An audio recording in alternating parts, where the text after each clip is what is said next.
Okay, good evening, everyone. Welcome back. Am I audible? Let me know. Am I audible so that we can start the discussion? What we are discussing employment, unemployment, etc. Okay, so let me start. Let me start now. So we were discussing the issue of jobless growth, right? Jobless growth phenomenon. Let me continue. So it's a fact that in case of India, there is a jobless growth phenomenon. Now, how do I prove it? How do I prove that there is a jobless growth phenomenon? These are certain very important factors which you can use to say that yes, there is a jobless growth phenomenon, and these are the reasons why there is a jobless growth phenomenon. And let's have a discussion regarding all of them one by one. But before I start discussing, please do let me know, is it okay if I say these are also the factors why, right, why there is a issue of unemployment in India? All of you okay?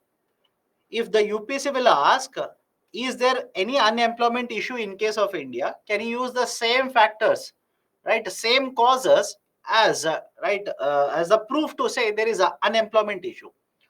And if UPC will ask you, are there any issue of right? Let's say labor issues in the market. Are there any labor issues in the Indian market? Can you use right the same factors to prove, right? Yes, there are labor issues in Indian economy. Let's go one by one.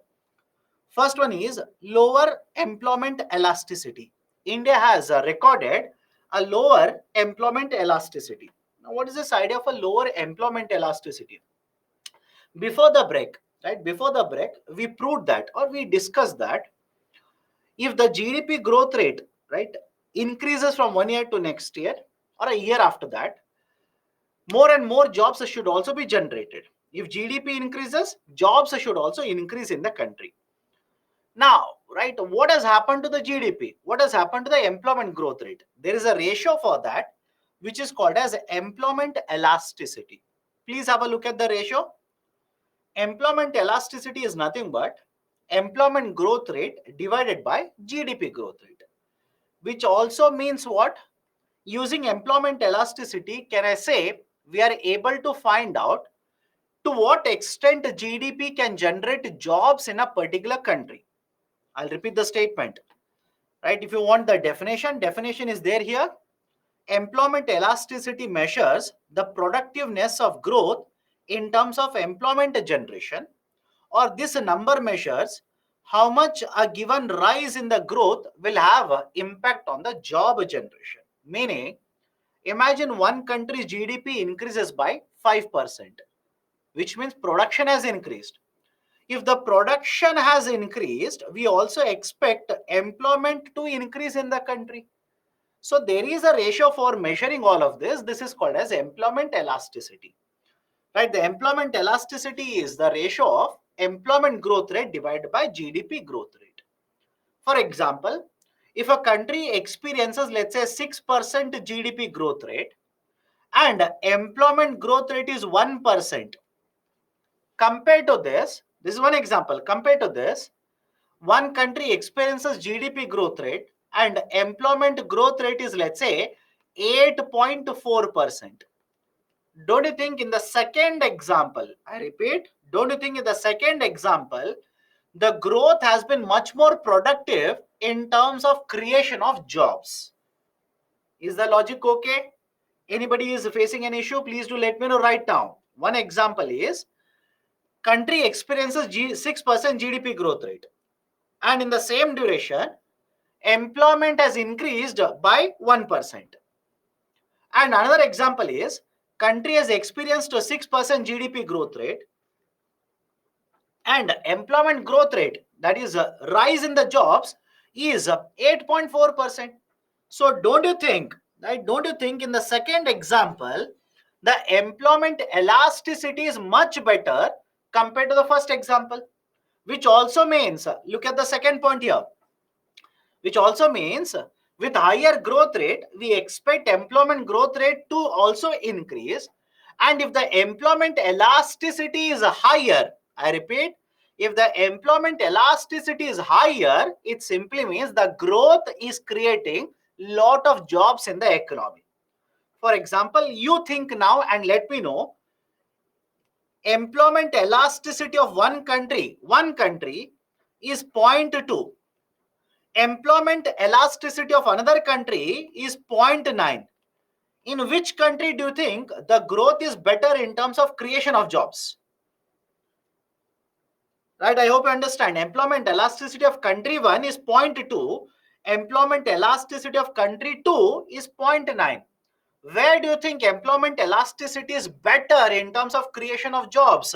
It is the second country. Please remember, it is the second country. It's not difficult. What is the meaning of 0.9? What is the meaning of 0.9 in the second country? If the growth rate is 6%, employment growth rate is 5.4%. All of you will agree? If the growth rate is 6%, employment growth rate is 5.4%. If the growth rate is 4%, employment growth rate is 3.6%, right? Which is much, much better compared to the first country, where only 0.2%, right? 0.2 means what? If the growth rate is 1%, employment growth rate is 0.2. So I hope you understand, higher the employment elasticity, it is considered always better. And in case of India, over a period of time, employment elasticity has declined, which is a cause of concern for India. Which also means growth rate is higher, employment growth rate is very low, which is nothing but a jobless growth phenomenon. Point number one. Point number two, skilled labor availability in case of India is very, very low. And it's a fact. It's a fact. Let me show you certain data here. Have a look at this. In case of India, I've taken as per economic survey. First point is as per economic survey last year.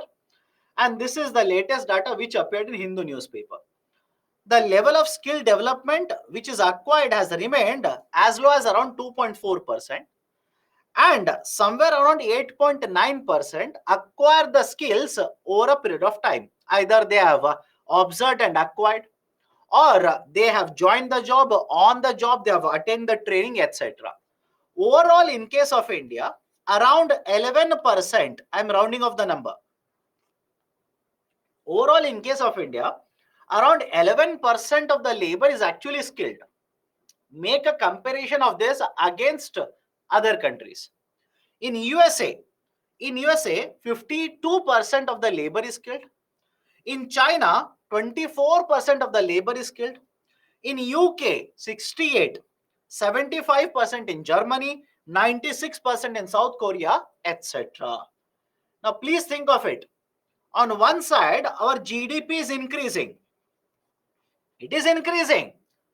On the other side, if employment is not increasing at a faster pace, one of the reason, right, don't you think, is skilling initiative? Is the logic okay with all of you? One of the reason why the employment growth rate is not increasing is basically skilling. The labor which has got a very good skill set, availability of that labor is very, very low in India. Hardly around 11% of the labor is actually skilled. That is a problem. Third one, investment has been capital intensive. Investments have been capital intensive. What is the issue with that? Please understand. I'll give you two examples. Example one. You will invest, let's say, 100 crore, and you will generate, let's say, 2 lakh jobs. You will generate 2 lakh jobs. Example 2, you will invest 100 crore rupees and you will generate, let's say, 1,000 jobs. You will generate 1,000 jobs. Now, please make observation here. Can I say in example 1, the investment is more labor intensive compared to example 2? Please make observations. In example 1, investment is more labor intensive compared to example 2. And can I say example 2 here? In example 2, investment is more capital intensive compared to example 1. Can I give you examples here? Example 1 is specifically applicable to textile sector. Generally in textile sector, this is what we see. They create a lot of jobs. What about gems and jewelry? What about gems and jewelry? In gems and jewelry, lot of labor is generated. On the other side, let's say power sector, right? Or for that matter, let's say the example of, right, aircraft manufacturing, etc. So I hope you understand this. In example 1 also production will happen. In example 2 also production will happen. But is it okay if I say in certain situations where GDP is higher, it could be because more and more investments are capital intensive rather than labor intensive. And what is the issue here? If the investments are more capital intensive, where you are investing more and more money in purchasing machineries, in purchasing equipments compared to job generation, you will invest more, production will increase, GDP will also increase, but employment will not increase at a faster pace. So now let me know any problem if I say, if investment is becoming more and more capital intensive, you might experience a situation of a jobless growth phenomenon. Fourth one, majority of the contribution to the GDP comes from the services sector. And remember this, lot of job opportunities can be created in manufacturing sector compared to services sector. Services sector doesn't create more jobs compared to manufacturing sector, and more than 50% of contribution to India's GDP comes from services sector. So it is not that labor generating sector compared to manufacturing. That is the reason why GDP is increasing but employment growth rate is lower. And finally, labor law issues in India. Labor law problems in India. What is the labor law problem? In case of India, please remember, labor laws falls in the concurrent list. I repeat, right? Labor laws falls in the concurrent list. Right? What is a concurrent list?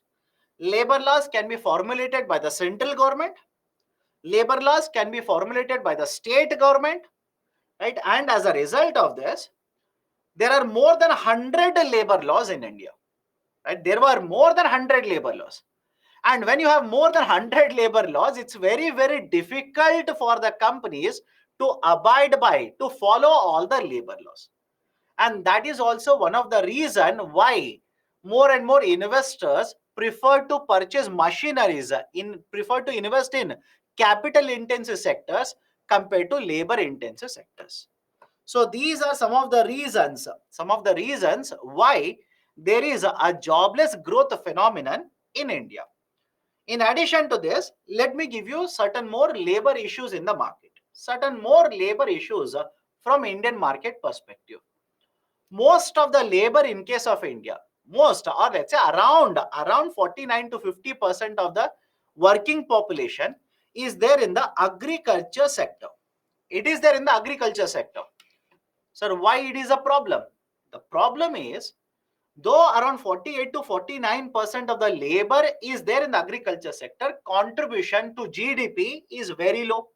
That is the first problem. Second problem, lot of farmers whose livelihood depends only on the agriculture sector, there is no guaranteed returns in the agriculture sector. The agriculture sector, the returns that is earned by the farmers is affected by so many internal factors as well as external factors. That is the precise reason what we say is, we need to take this population, certain percentage of the workers in agriculture sector, skill them, provide them with the skill set and move them into other sectors, maybe into manufacturing sector. That is where initiatives of government of India such as Skill India, Pradhana Mantri Kaushal Vikas Yojana, apprenticeship scheme, loan melas, etc. have become very, very effective. Right? So this is one more labor issue for the domestic market. Next one, female LFPR is declining in India. Right? What do you mean by female LFPR? Do you remember the concept of labor force participation rate? Labor force participation rate. LFPR, labor force participation rate. Simply it's a ratio of how much is the labor force divided by population. We can calculate LFPR for overall India, calculate LFPR only for women, LFPR only for men. Now, in case of female LFPR,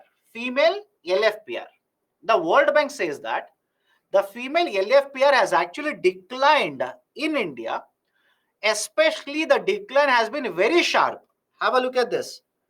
The decline has been very sharp in certain years where GDP growth rate has been very, very high. Meaning what? The female LFPR, more and more female population has decided not to search for the jobs. They have decided not to work in India, right? Basically, not to even right apply for the jobs. They have moved out of the labor force. They have become non-workers in particular years where the GDP growth rate has been very, very high for India. And actually, the World Bank says this is actually puzzling for us. In a year where GDP growth rate is very high, more female population should participate in the labor market. But on the contrary, more and more female labor is moving out of the labor market and is opting not to search for job, is becoming non-workers. What is the reason? Why is this happening? Is there any concern related to this? Of course, have a look at this. Many of the experts say that the decline in the female LFPR happens because of security issue. Security, that is, certain incidences have happened over a period of time in case of India. Unfortunate, but fact is, yes, these incidences have happened where women have been targeted. And looking at the incidences, either the family will put the pressure on the female workers or the female workers themselves will be afraid and they will stop working. They will simply move out of the labor force. They will simply say, we don't want to work now. Right? That is one reason. Second reason is many experts say that over a period of time, it has also been observed that more and more female population is opting for higher education. And that is also one of the reasons why non-worker population, right, for female is increasing and LFPR is decreasing. That's a good factor, but again, that is just a fraction of it. Another reason why female LFPR has declined is it has been observed in case of a rural India. When the agriculture sector performs well,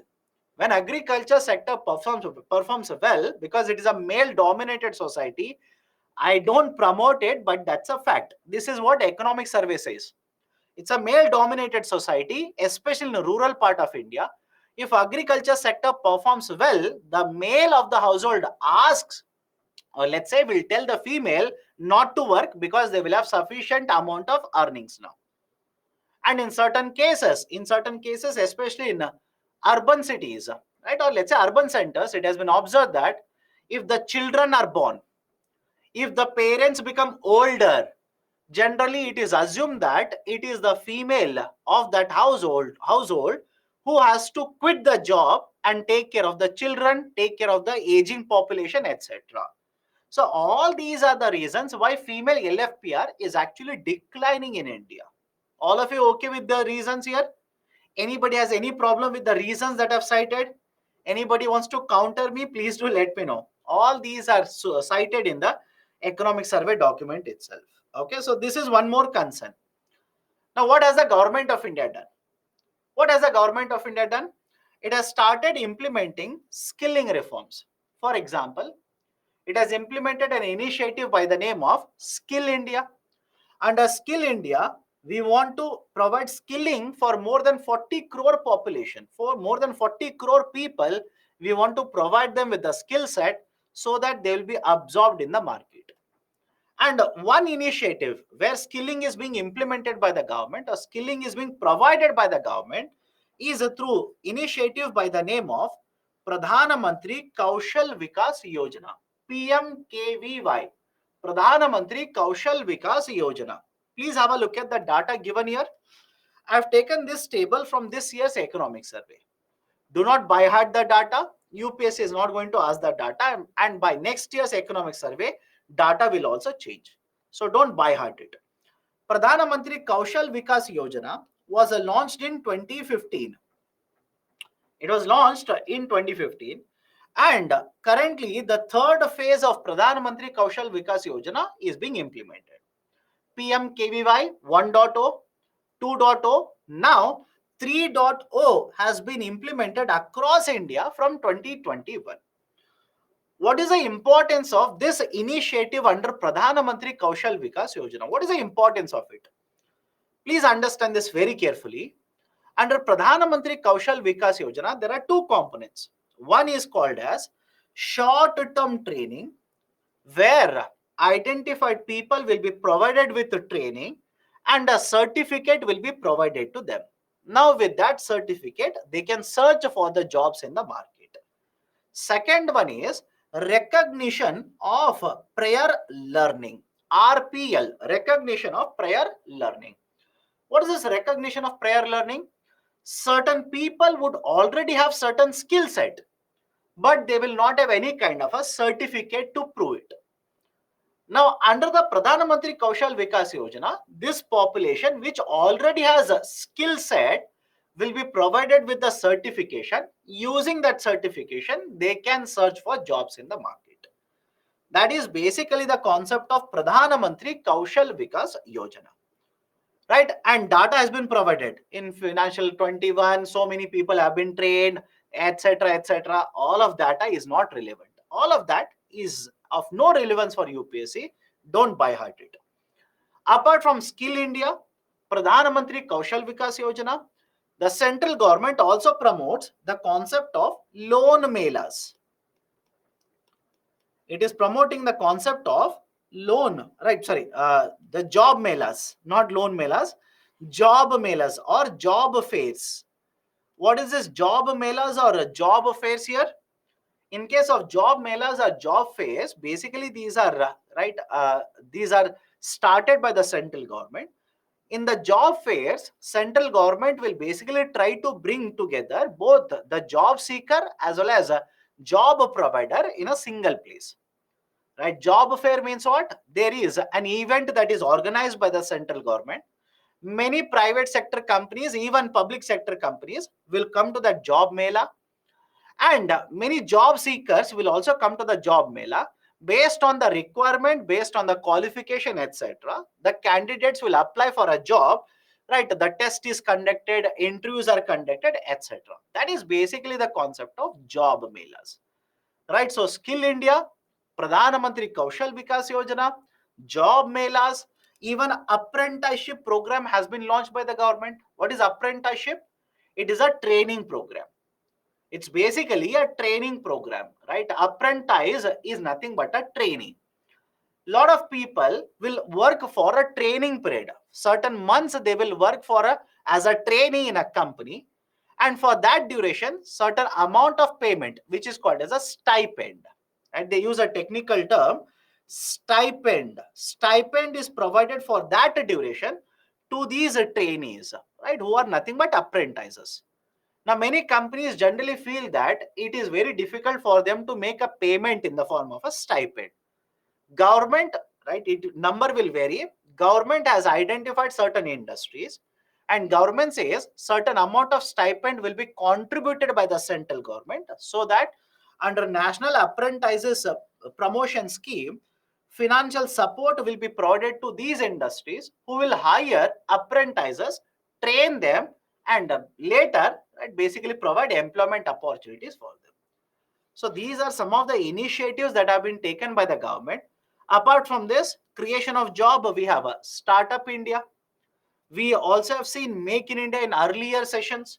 I hope you remember Startup India, Make in India, all of them promote creation of jobs. Labor laws are being changed, are being amended, are being rationalized by both central government as well as state government. If I want to quote a recent example, have you come across Tamil Nadu government amending the labor laws for a foreign company to operate in Tamil Nadu? Karnataka government amending their labor laws to attract foreign companies to be established in their state. So central government is also changing labor laws. State governments, many state governments for that matter. Rajasthan has done it. Madhya Pradesh has done it, right? Karnataka has done this. Tamil Nadu has done this. The labor laws are being changed in order to attract more and more investment in their states or at the central level. MSMEs account for second largest jobs in the market. So government also has implemented reforms in order to ensure MSMEs will not be shut down. MSMEs will continue to operate. And a Skill India initiative plus Pradhan Mantri Kaushal Vikas Yojana initiative, PMKVY. Then so these are some of the reforms that have been undertaken by the government in order to address the issues in the labor market, in order to promote growth in the labor market in India. Any difficulty here? Any difficulty? Anybody has got any kind of issue? No questions. Let me go forward. Now, what is this concept of a gig worker? In fact, if you have read yesterday's newspaper, I don't know how many of you have read it. Yesterday in Hindu newspaper, there is a very large depiction of gig workers in India. And lot of information, lot of data has been provided. Should you remember all of that? Are not required. All of that is not at all relevant for UPSC. Now understand the logic. What do you mean by gig worker?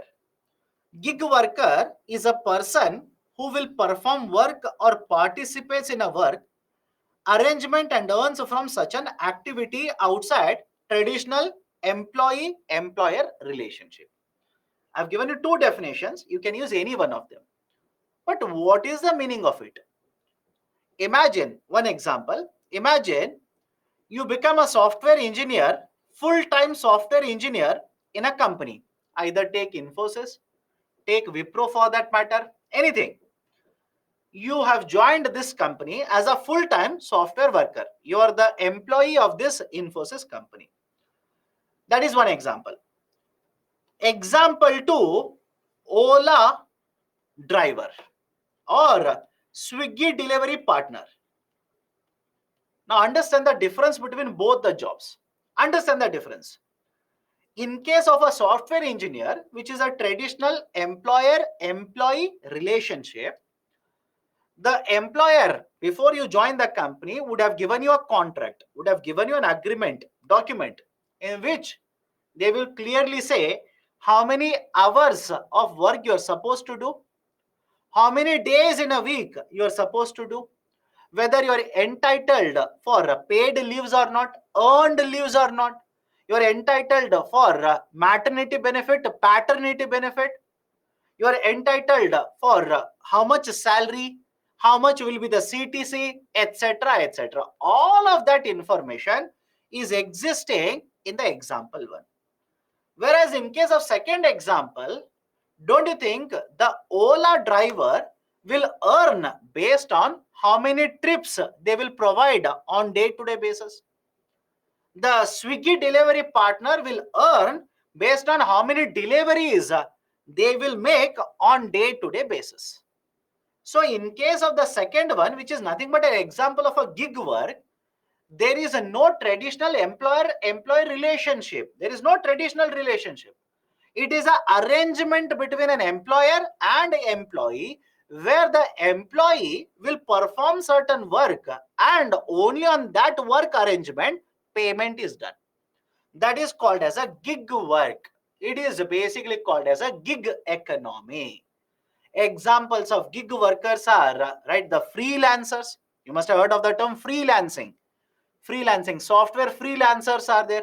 That is, you will work for a company, only provide certain code. You'll write a code, give it, take your payment, stop. Right? You'll basically you must have seen Zomato delivery partners or Blinkit delivery partners. Right? All these are the examples of gig economy or gig workers itself. Now, what is the reason why there is so much of growth of gig economy in the domestic market? That is in India. Why the gig economy is growing so fast? Right? These are the reasons. First one, it will provide flexibility for both employer and employee. It is not just the employer, even the employee will get this flexibility. What kind of flexibility? You will decide when you want to work. Right? You must have come across this. some of your friends who are working in the gig economy, freelancers, they will simply say, I am my own boss. I will decide on which day I want to work. I will decide, right, for whom I want to work. I will decide how many hours in a day I want to work. I am my own boss. Today I might work for company A, tomorrow I'll work for company B, day after tomorrow I'll work for company C. Because I'm a freelancer, I will decide for whom I want to work. I'm my own boss. That flexibility is given to employee. On the other side, right, on the other side, for employer, it will also provide flexibility. How? If understand this, if you work as a full-time worker for a company, full-time worker, there's a concept of earned leaves. Have you heard of this? There is a concept of earned leaves, paternity leaves, maternity leaves, etc. But if you're a gig worker, all these benefits are not provided. Many companies are offering that kind of an insurance, will provide transport, free transport services for the full-time workers, will pay bonus to full-time workers. But if you're a part-time worker, if you're a gig worker, these kind of hidden benefits are not provided by the company. So for employer, it will provide a lot of flexibility because they are paying lesser salary. Second, you are not a full-time worker. They will provide work to you when there is a work requirement. If they don't have any kind of work requirement, they will not provide work to you. So I hope you understand. It will provide flexibility for both employer as well as employee. Done? Employee can work for multiple organizations. Of course, yes. This is a fact. I don't know whether you have seen gig workers or not. I have seen multiple people who will work for multiple companies because they're freelancers. They're gig workers. Right? For example, same auto driver will be working for Ola as well as Uber. Have you seen this? Let me know. Same auto driver will be working for both Ola as well as Uber. Same person who is working for Swiggy delivery will also work for another company as a freelancer, because these are not full-time workers for a company. They will work for multiple companies like this, multiple service providers. They will provide services to. The companies do not have to hire and pay full-time wages, full-time salaries to these gig workers. Hidden benefits will not be provided for these workers by the company. Next, it will contribute to growth rate in the employment. And in case of India, there are a lot of gig workers who have got employment opportunities because there is a explosion. There is a very huge growth of gig economy in India. Having said so, are there any concerns? Are there any issues regarding gig economy? Of course, yes. First one, there is no job security. There is absolutely no job security. Today they will give you work, tomorrow they will not give you work. You cannot simply, right, say why are you not giving work. The employer will simply say, you are not a full-time worker, you are a freelancer. I don't have work, I will not give it to you. Right? So there is no job security. And if they don't give you any kind of work tomorrow, they will not make a payment to you. They will never pay you because they have not allocated work. Second, you want to work as a Ola driver. Don't you think you will have to invest and purchase a smartphone for that? Think of it. Right? Don't you think you will have to purchase an auto for that? You should have an auto. You should have a car. You want to work as, let's say, a freelancing software professional. You will have to invest and purchase a laptop. You'll have to purchase a Wi-Fi router, etc., etc. So I hope you understand, certain amount of investment has to be done by the gig worker. Right? Certain amount of investment has to be done by the gig worker. In fact, if you read the article that I've asked you to just have a look at, that is yesterday's Hindu newspaper, they've given a very, very surprising fact. Per capita, right, in the gig economy, per capita, the average income is somewhere around 11,000 rupees. Whereas, if you're a gig worker, you're supposed to have a smartphone. I hope you understand. You're supposed to have a smartphone. For example, you're, let's say, Ola driver. Can you work without a smartphone? Your Swiggy delivery partner, can you work without a smartphone? You're supposed to have a smartphone for that, which means you'll have to spend money and purchase a smartphone. The article says the average income of a gig economy household is somewhere around 10,000 to 11,000, whereas they are forced to invest on an average around 13,000 rupees for a smartphone, which is much higher than what is their average income. So I hope you understand. First one, there is no job security. No other hidden benefits are provided to the gig workers. They will have to invest a certain amount of money in order to participate and work as a gig worker. Growth is not guaranteed. You will join as a Ola cab driver, you will remain as Ola cab driver only. Whereas on the other side, if you join as a software engineer, after 2 years, you'll become a senior engineer. After 10 years, you might become a team leader. After 20 years, you might become a associate vice president, AVP. You might retire as a vice president. Possible. Right? So there is a scope of growth in a full-time job. That kind of a growth is not possible in a gig work.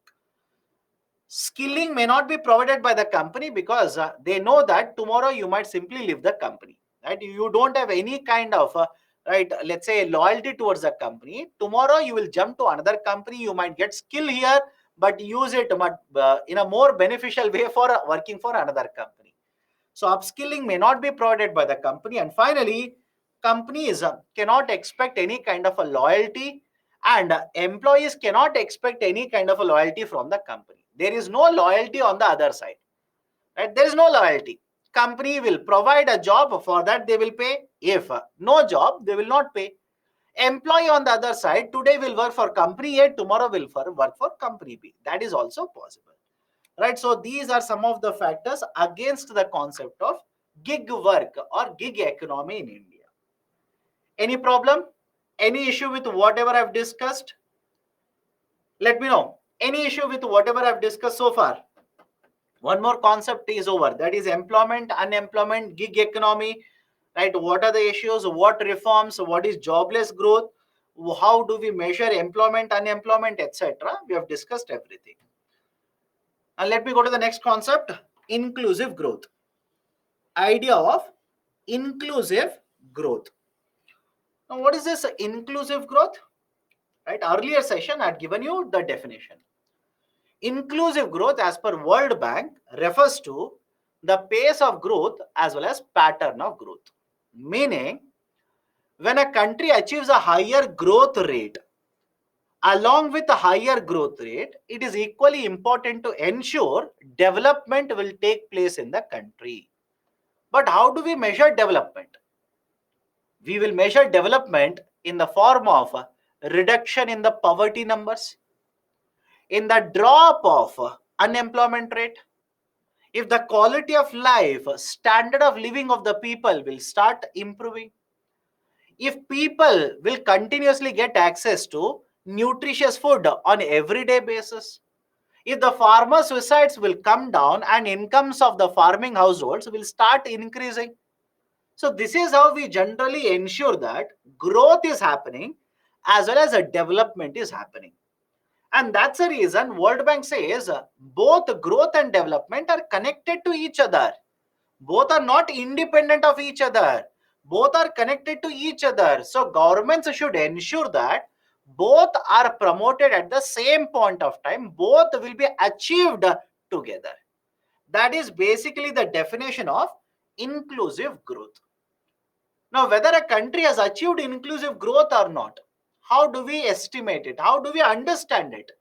If you look at certain features of inclusive growth,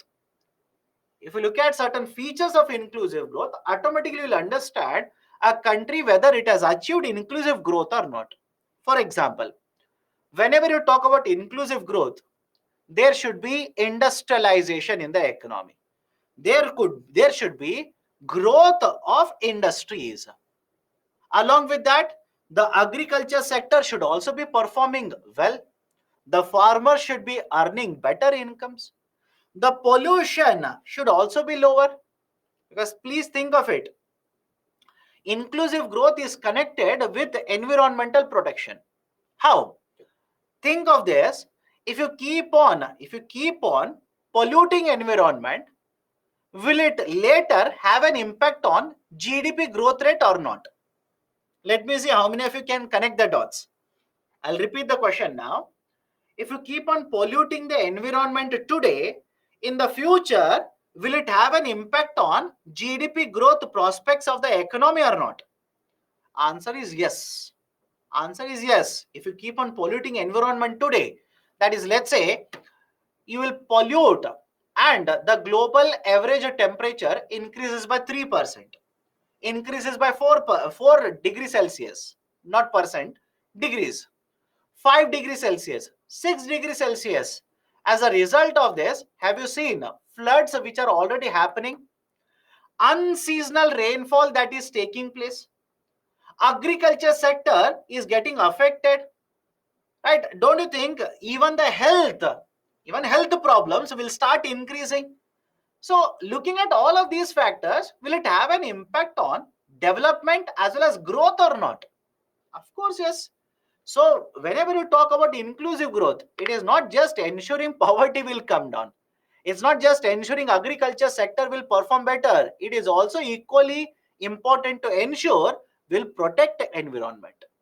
And that is a precise reason not just government of India, many governments across the world today, are they not implementing reforms in order to protect the environment? For example, I'll take a very simple example. Take government of India for that matter. What about promotion of electric vehicles? What about promotion of electric vehicles? What about promotion of solar energy, wind energy, etc.? Don't you think one of the outcomes, not the only outcome, one of the outcomes of all these reforms is protection of environment? Yes or no? Right? Protection of environment, and one of the students gave a best current affairs example. Best current affairs example. Very recent in G20, have you come across Global Biofuel Alliance? That was in the current affairs. See, that is the importance of reading current affairs. Global Biofuel Alliance, right? That is also a step towards having environmental protection, sustainable growth in the economy, right? So I hope you understand. Whenever you talk about inclusive growth, what are the features, salient features of inclusive growth? You will have to create more and more jobs. Unemployment has to come down. Agriculture sector, not just more production, productivity must increase. Consumption of fertilizers or the chemical fertilizers should come down. You should produce more and more agriculture goods or agriculture food grains, but pollute lesser. Poverty reduction, growth in the industries, financial inclusion, regional disparities will come down, income disparities will come down. So can we say if a country achieves all of this, it is basically a movement towards inclusive growth? This is how, looking at all these features, is how we say a country is achieving inclusive growth. Right? So these are the salient features and the definition of inclusive growth. Now, question is, has India achieved inclusive growth? Has India achieved inclusive growth? Answer is no. We are yet to achieve inclusive growth, but no doubt in the fact that government is implementing various reforms in order to move towards inclusive growth. In fact, if you remember afternoon session, 11th 5-year plan focus was on inclusive growth. 12th 5-year plan focus was on inclusive growth. Right? So we have implemented reforms and we are implementing reforms to move towards inclusive growth. In fact, I'll give you a list of certain reforms in some time. Have patience. But has India achieved inclusive growth? Right? These are the features to prove no, we are yet to achieve inclusive growth. How? Point number one. India has one of the largest number of poor population in the world. That's a fact. A country which has one of the largest population of poor people in the global market. Second, India faces the issue of unemployment as well as underemployment. Right? India faces both unemployment issue as well as underemployment. Third one, income inequality as well as a wealth inequality, both are existing in India. Let me prove it. Let me prove it. Have a look at this. right? There was a report, right? Last year there was a report, World Inequality Report. World Inequality Report. As per World Inequality Report, the top 1% of population in India, I repeat, the top 1% of population in India accounts for 22% of the total incomes generated. Top 1% of the population has ownership of around 22% of the total incomes generated, and bottom 50% of the population is accounting for just 13% of the total incomes. So can I say there is a huge amount of income inequality which is existing in India? All of you okay with this? There is a huge income inequality which is existing in India. And gender income inequality. What about that? Gender income inequality. As per the same report, around 18% of the total incomes generated is by the women workers, and around 82% of the total incomes generated is going to the male workforce, which again proves the point that there is a huge amount of income inequality which is existing in India. What about wealth inequality? Have a look at the data. As per the same report, the top 1% of the population accounts for 33% of the total wealth in India. 33%. And the bottom 50% of the population owns how much? 5.9% of the total income. Around 6% of the wealth. Around 6% of the total wealth in India is owned by bottom 50% of the population, whereas the top 1% owns more than 33% of the total wealth. So you can imagine to what extent wealth inequality, income inequality, gender income inequality are present in India. We will have to reduce them. We will have to bridge these kind of inequalities. Otherwise, what is the meaning of it? Right? I'll just give a simple example. Imagine today, right? India's income is 1,000 rupee. Tomorrow, India's total income, national income can become 5,000 rupee. It can become 5,000 rupee, but it doesn't necessarily mean that everybody is earning more at 5,000 rupee.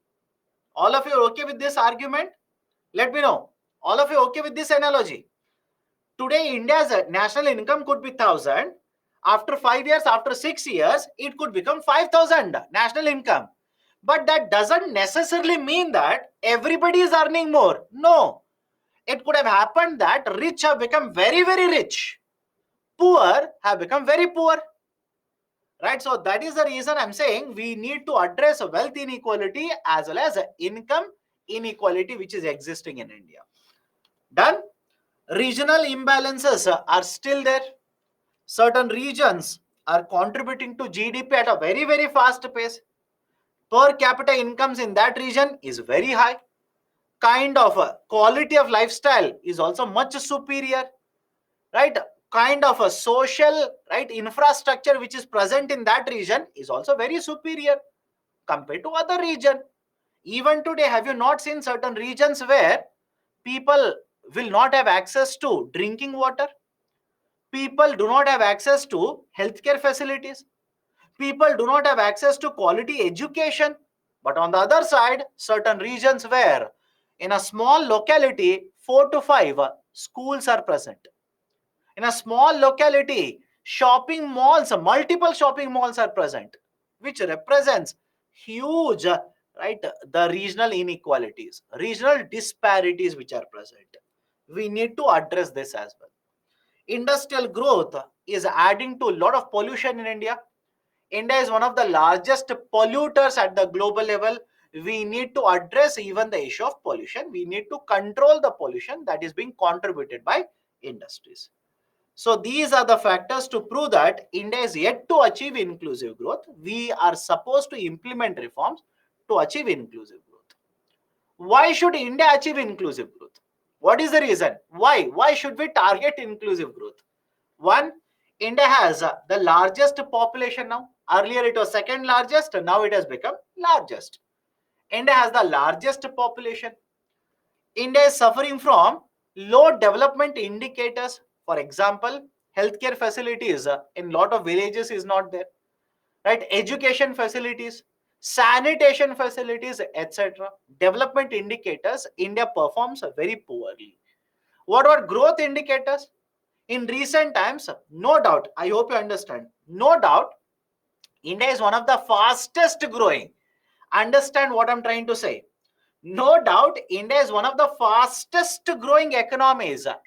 But if you make a comparison, how India was performing 5 years ago, 6 years ago, the growth rate in the economy, we have right experienced a slowdown in the economy. We have experienced a recession in the economy. Now we are recovering from all of it. So even in terms of parameters of growth, there was a recession. We need to work. We need to promote recovery. We need to ensure GDP will grow at a very faster pace.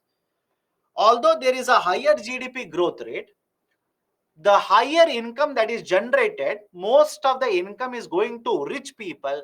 Very small part of this income is going to poor people. So these are the reasons why we should ensure that there is inclusive growth in the Indian market. Okay, done. Now, what are the issues related to inclusive growth? What are the issues? First one, growth and development should be targeted together. Government should not only target growth, it should target growth and development together. Ensure that both of them are achieved simultaneously because both of them are connected with each other. Second, number of poor must be reduced because please understand this. No doubt government of India will say percentage of poverty has come down. I hope you understand. They'll say how much was the percentage of poor population in India has reduced. No doubt. But if you look at how many people are poor, number of people who are poor, even today, the number of people who are poor is very, very high. For example, government will simply talk like this. Again, not targeting any government, every government for that matter. They'll say the percentage poor population was right 40%. Now it is 20%. This is how government will say percentage poor population has come down. But does it mean that at 20%, the number of poor people are very low in India? Think of it.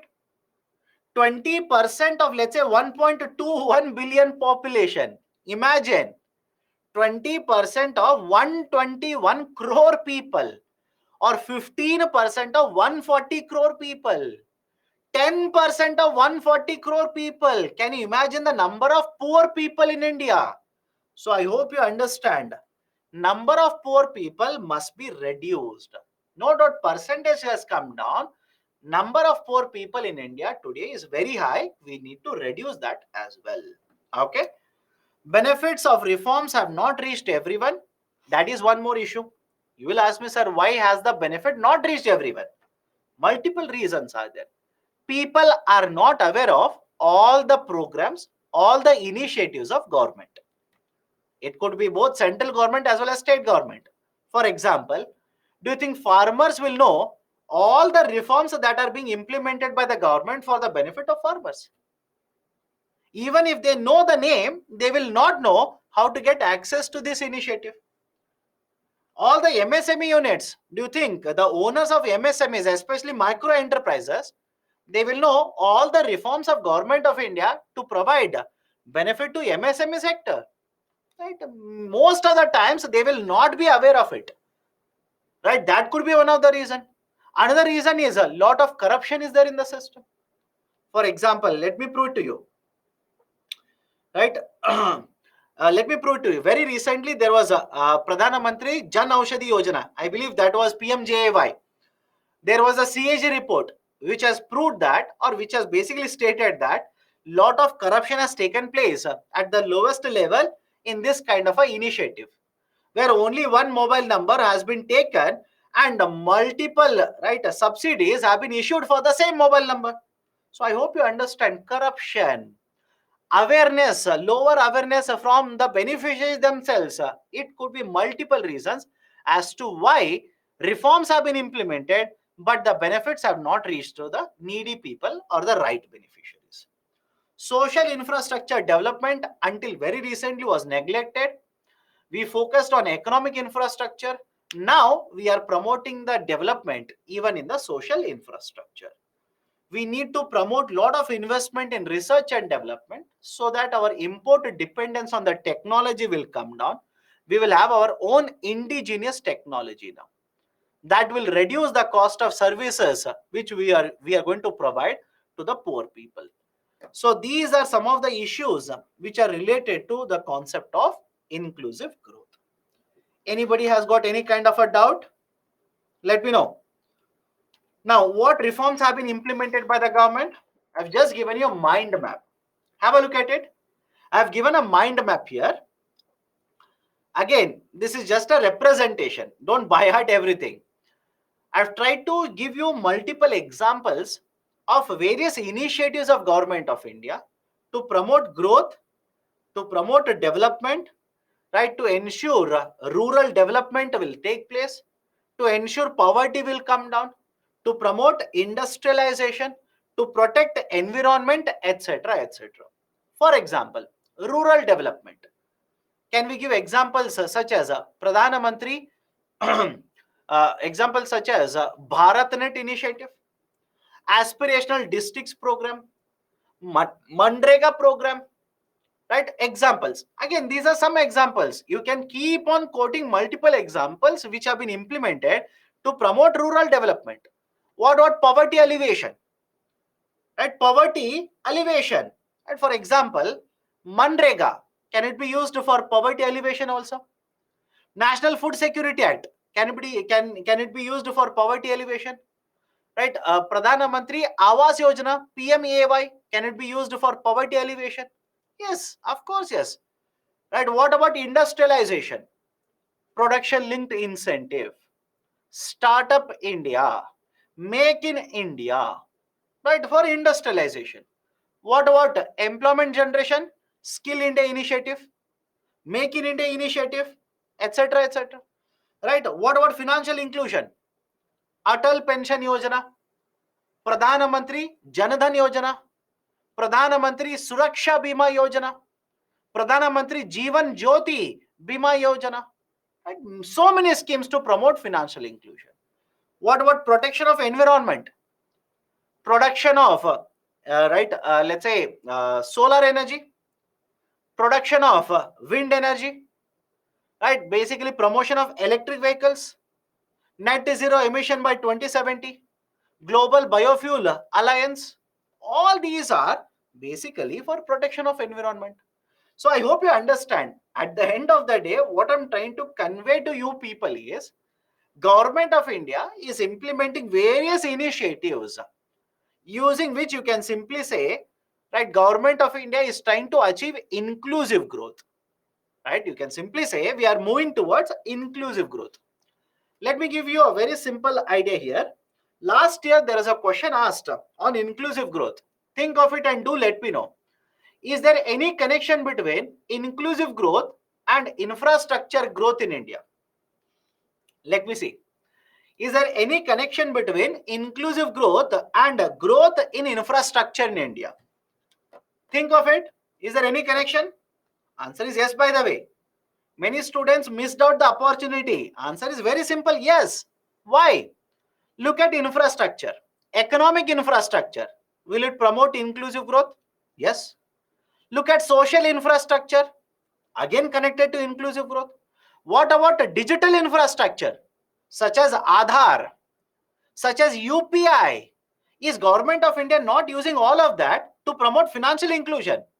And is financial inclusion connected to inclusive growth? Again, yes. So I hope you understand there is a very close linkage like this. Right? So infrastructure promotion will also lead to inclusive growth. So these kind of questions are asked by UPSC. You don't get confused. You please do not get confused. These kind of questions are asked by UPSC. All you need to do is think correctly. Think in the exam. Sir, Government of India is providing housing assistance. Housing assistance means infrastructure.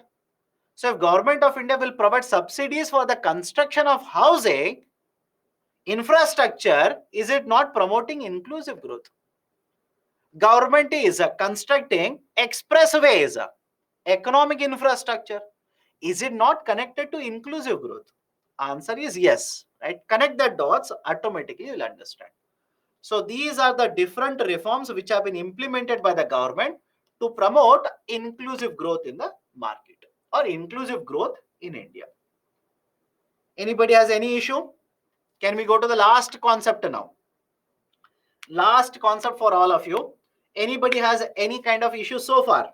Let me know. Otherwise, last concept, right? Whatever is relevant for UPSC, we'll discuss that. That is IMF, International Monetary Fund. Earlier, we have discussed WTO, right? One more example is left out. That one more institution is left out. IMF. Let's try and understand it. Okay. Now, what is IMF? International Monetary Fund. It is one of the Bretton Woods Twins organization. Please do let me know. Do you remember why these two are referred to as Bretton Woods Twins organizations? Let me know. Participate. Last concept. Be happy. Last concept for today. Last concept under GS paper 3 economy for you. At least be happy now. So think of it and please do let me know. All of you remember why this is called as a Bretton Woods Twin organization. Reason is very simple. Earlier, right, in 1940s, there was a Bretton Woods conference, one of the cities in USA, where three organizations were proposed. All the three were not set up. Only two were set up, World Bank and IMF. And because only two organizations were set up, these two are referred to as Bretton Woods Twins. Right? These two are referred to as Bretton Woods Twins. Now, how many members are there in IMF? Total number of members are 190. The headquarters of IMF is present in the Washington, D.C. Now, what is the function of IMF? What is the role of IMF? First one, IMF will provide assistance, loans to member countries. And you don't have to go farther away or very far away to understand it. Very recently, has IMF provided loan to Pakistan? Has IMF provided loan to, right, Sri Lanka and our neighbors only? So yes, so whenever there is a BOP crisis, like this, IMF will provide loan assistance to member countries. That's the first function. Second function, it will also monitor policies of various governments. Why? Various policies of the government, either directly or indirectly, will have an impact on the currency value. I hope you understand this. The policies of the government, either directly or indirectly, will have an impact on currency value, exchange rate. And one of the role of IMF is to keep on studying the policies of various governments and give recommendations to the member countries regarding their policies. In fact, I'll give you one current affairs example. Earlier, there was a Prime Minister of Britain. Right now, it is Mr. Rishi Sunak. Before Mr. Rishi Sunak, right, there was one more Prime Minister before Mr. Rishi Sunak. And that particular Prime Minister had proposed, right, has put forward a proposal wherein they wanted to cut down taxes. Right? They wanted to cut down the taxes. They wanted to basically apply the concept of trickle-down theory. And they implemented various policies, reduction in taxes, higher borrowing, etc., etc. They implemented that particular policy. IMF said this policy is very faulty. This policy is not going to work out in the country. Rather than improving the situation in the market, the policy will further deteriorate the price of a pound in the market against other currencies. And that was one of the reasons why the earlier policy was withdrawn by the government. The tax proposals were withdrawn. The Prime Minister has had to put on the papers. There was a change in the Prime Minister. Okay, so argument is simple here. The IMF will keep on observing the policies of the member countries and will give recommendations, will give advice to the member countries to change their policies. Otherwise, it will have a deterrent effect or negative effect on the domestic market. Right? That is also one of the function of IMF. And another function is they'll keep on publishing reports. Just like World Bank, they'll keep on publishing reports. Right? World Economic Outlook, Global Financial Stability Report, Fiscal Monitor, Regional Economic Outlook. Regional Economic Outlook. Now, let me know how many of you read yesterday's newspaper where there was a discussion regarding one of the reports of World Bank. Government of India has raised concern regarding that report. Let me see how many of you have read that. Anybody? How many of you have read it? Nobody wants to answer. Great. If you have not read it, please read.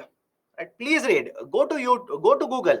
Go to Google. Arey Baba, don't keep on asking everything to me. Right? Day after tomorrow, I'll not be there to tell you read this, read that, etc., etc. You should have read it. If not, go to Google, type World Bank plus report plus Government of India. There is one report regarding logistics. There is one report which is published by World Bank regarding logistics performance. Government of India says they are not happy with how the indicators have been taken, in what way indicators are given weightage. Rather than that, many reforms which were implemented by Government of India have been ignored in providing the ranking. That is the reason Government of India says, no, we are not happy with this. I want a change in the methodology. Suddenly UPSC can ask a question on that. You cannot tell UPSC, I did not read this article. I'm sorry, I was not well, etc., etc. So now check in the Google, you will get name of a report regarding logistics performance. Right? Now please be very careful. That's the reason. That's the reason I keep on telling you people, read. Read current affairs. Read current affairs. Read current affairs. Okay. In the same way, even IMF will publish multiple reports. I've given the list. My recommendation, by heart it. Simply by heart the list. Now, what is the structure of IMF? Please have a look at the structure. Do not worry, you don't have to by heart this table. It's a very simple structure. You don't have to by heart this table. You don't have to by heart this table. Don't worry about it. Why have I given this particular table? Many of you will ask me, sir, is India part of IMFC? Answer is yes. Is India part of development committee? Again, answer is yes. Before you people start asking me whether India is there, here, there, etc., etc., answer is yes. Now, what is the structure? I've given a very, very simple structure. Do not complicate it. For UPSC, restrict your understanding to this. Point number one. The highest decision-making authority of IMF is a board of governors. Is it okay? I'll repeat it again. The highest decision-making body of IMF is the board of governors. In the board of governors, every member country is represented. Every member country is represented. And there are two positions for every member country. One is governor. Second one is alternate governor. Have a look at this. There are two positions for every member country in the board of governors. One is the governor and the second one is alternative governor. From India, whoever is the finance minister is acting as a governor in IMF, and the RBI governor will act as alternative governor in the IMF. Is the logic okay with all of you? Now, why do I say this is the highest decision-making authority? The reason is simple. Whatever are the important decisions of IMF, such as which member country should be admitted, or which country should be admitted as a member, which member country should be removed from IMF, how many STRs should be allocated. I'll come to STR, have patience. What should be the quota calculation for member countries? All of these decisions are taken by board of governors. I have not discussed what is STR. I have not discussed what is quota. We'll have an understanding. Just wait for it. Don't panic. We'll discuss what is quota. We will discuss what is STR. Also, we'll discuss. But the changes in quota, allocation of STR, entry of a new member, removal of a member, all these are the decisions which are taken by the Board of Governors. Now, please think of it. Finance Minister is the governor in IMF representing India, and RBI governor is the alternative governor who is representing India at the IMF. And don't you think the Board of Governors cannot meet every day to take care of day-to-day operations, day-to-day functions of IMF? They don't have so much of time. They cannot keep on meeting every day to take care of the day-to-day activities of IMF. That is the reason there is one more authority within IMF, one more management, which is called as executive board. It is this executive board which will take care of day-to-day activities of IMF. Sir, what do you mean by day-to-day activities of IMF? For example, evaluating the policies of member countries, giving recommendation to the member countries, whether this member country requires any assistance or not, preparation of report of IMF. All these day-to-day activities of IMF is conducted by executive board. And how many members are there in the executive board? Please have a look at it. There are 24 members in the executive board. Sir, how these 24 members are represented? How many members from India, etc., etc.? Understand this very carefully. There is a concept of constituency in executive board.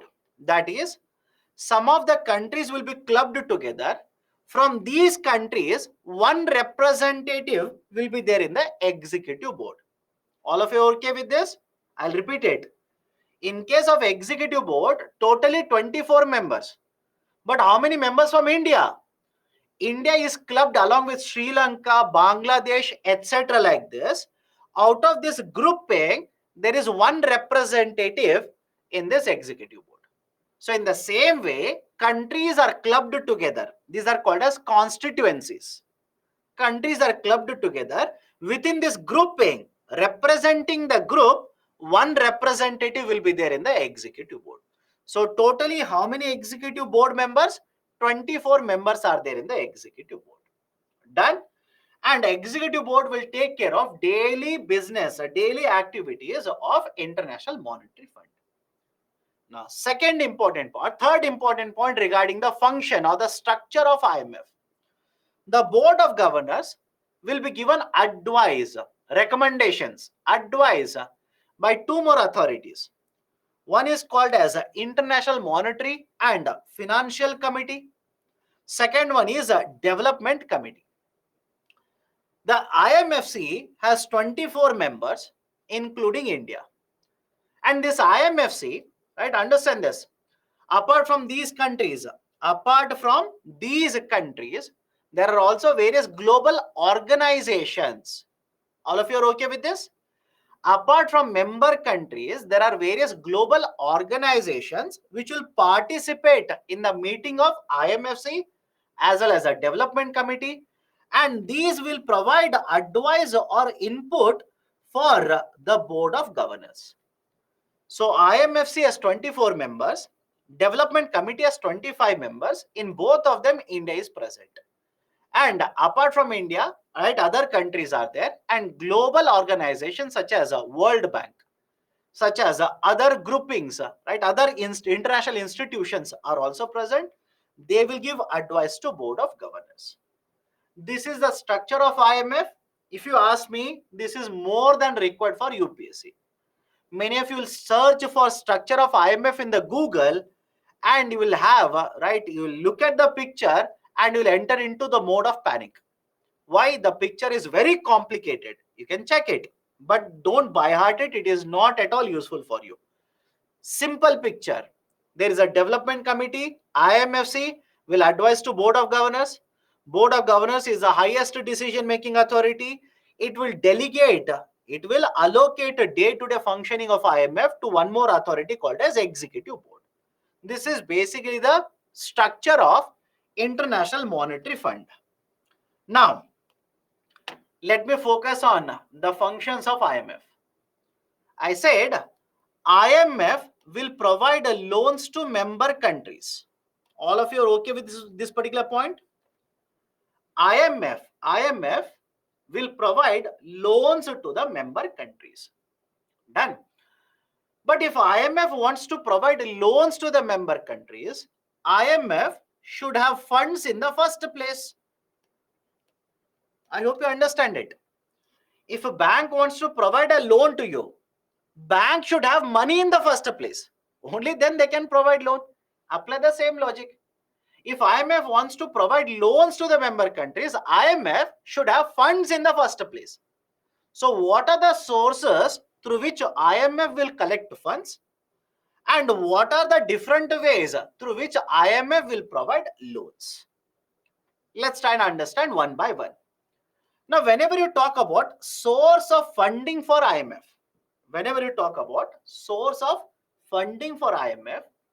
there are three different sources.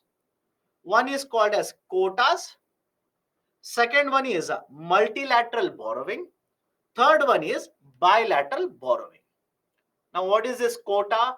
What is a multilateral borrowing? What is bilateral borrowing? Have a look at it. Lot of information is there. Do not confuse, do not complicate it. Understand in a simple way. First one, what is this quota? What is this concept of quota? Under quota, please understand, quota represents a relative position of a member country in the global market. I am telling you the definition. If you go to the IMF website, IMF gives only one statement regarding quota. It says, quotas are building blocks of IMF. Right? IMF website says, quotas are building blocks of IMF. But what is that quota? Quota is a number. Quota is basically a number. Right? What does this number represent? Out of the total economy, what is the relative position of a country that is given in number? All of you are okay with this? I'll repeat it again. Out of the total global economy, what is the relative position of a country? It is represented in the form of a number, which is called as quota. Now, question is, how do they calculate? How do they decide what is quota of India? How do they decide what is a quota of USA? How do they decide what is a quota of China, etc.? It is done using a formula. And should you remember the formula? Not needed. Why?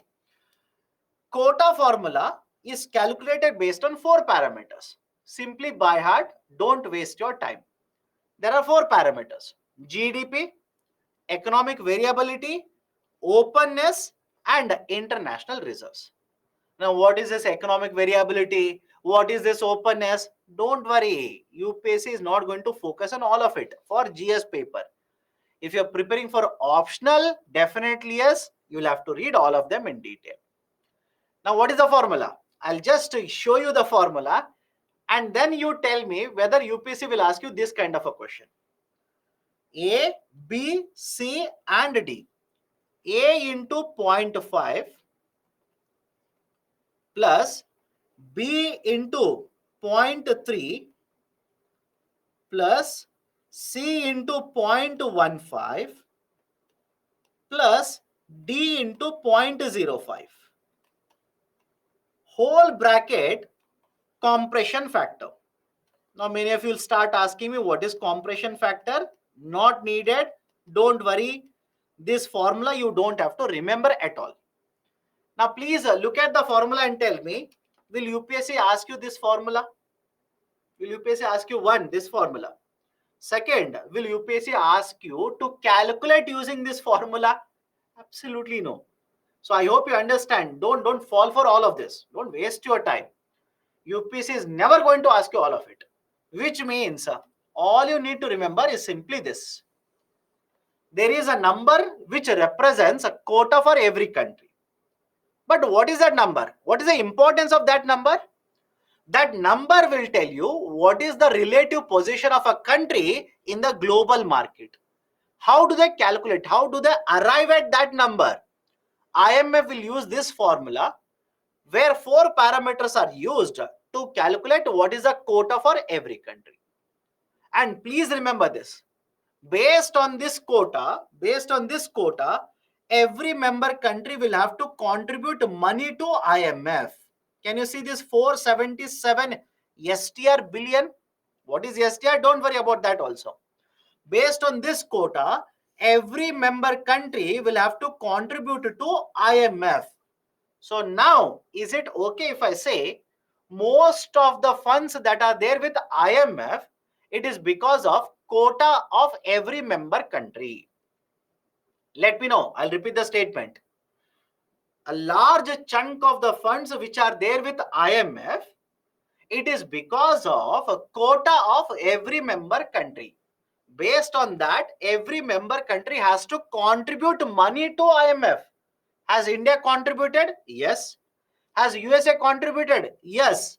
Has UK contributed? Yes. Every member country has to contribute money to IMF. That is major source of funds for IMF. That is point number one. Point number two. In addition to the quotas, there is two more types of agreements or arrangements. One is called as a multilateral borrowing. Second one is called as bilateral borrowing. Under multilateral borrowing, IMF can take up to 361 billion SDRs, and under bilateral borrowing, IMF can take up to 139 billion SDR. Now, what is this? Right, multilateral borrowing and bilateral borrowing. Please have a look at it. Simply by heart, don't waste your time. What is the importance of this data? Under new arrangements to borrow, that is multilateral borrowing, there are 40 members. Out of IMF 190 members, there are 40 members. All the 40 members put together, they have told IMF, if you require funds, if IMF requires funds, then all the 40 members put together, they will be giving $521 billion to IMF. All of you are okay with this? Is India a member of this?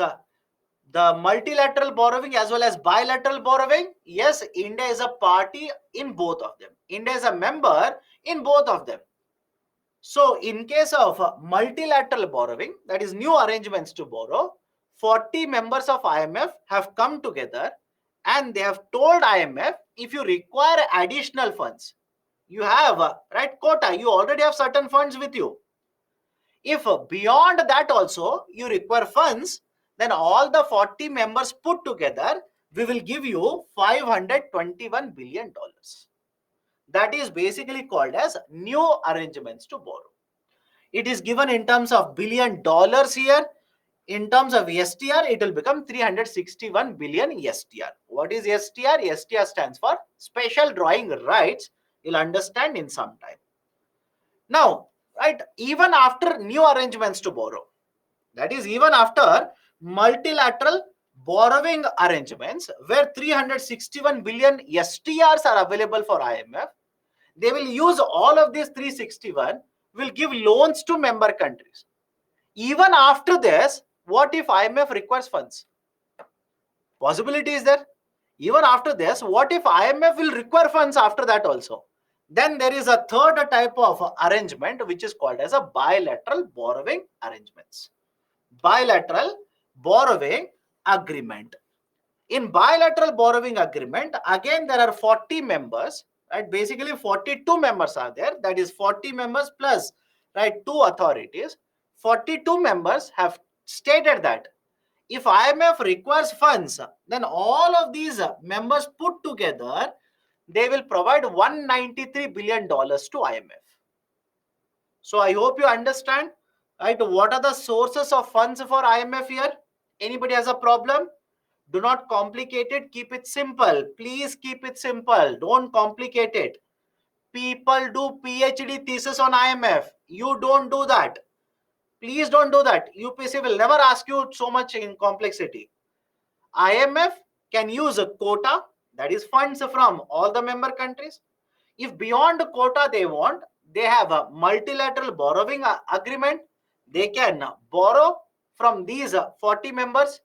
And beyond that also, if they want, there is a bilateral borrowing agreement under which they can take up to 139 billion SDRs. So totally put together, the amount of resources which are available for IMF is around 1 trillion, SDRs. These are the sources of funds for IMF. Now, if you talk about, I'll come to SDRs in a minute, don't worry. If you talk about lending activity of IMF, right? What is this lending activity?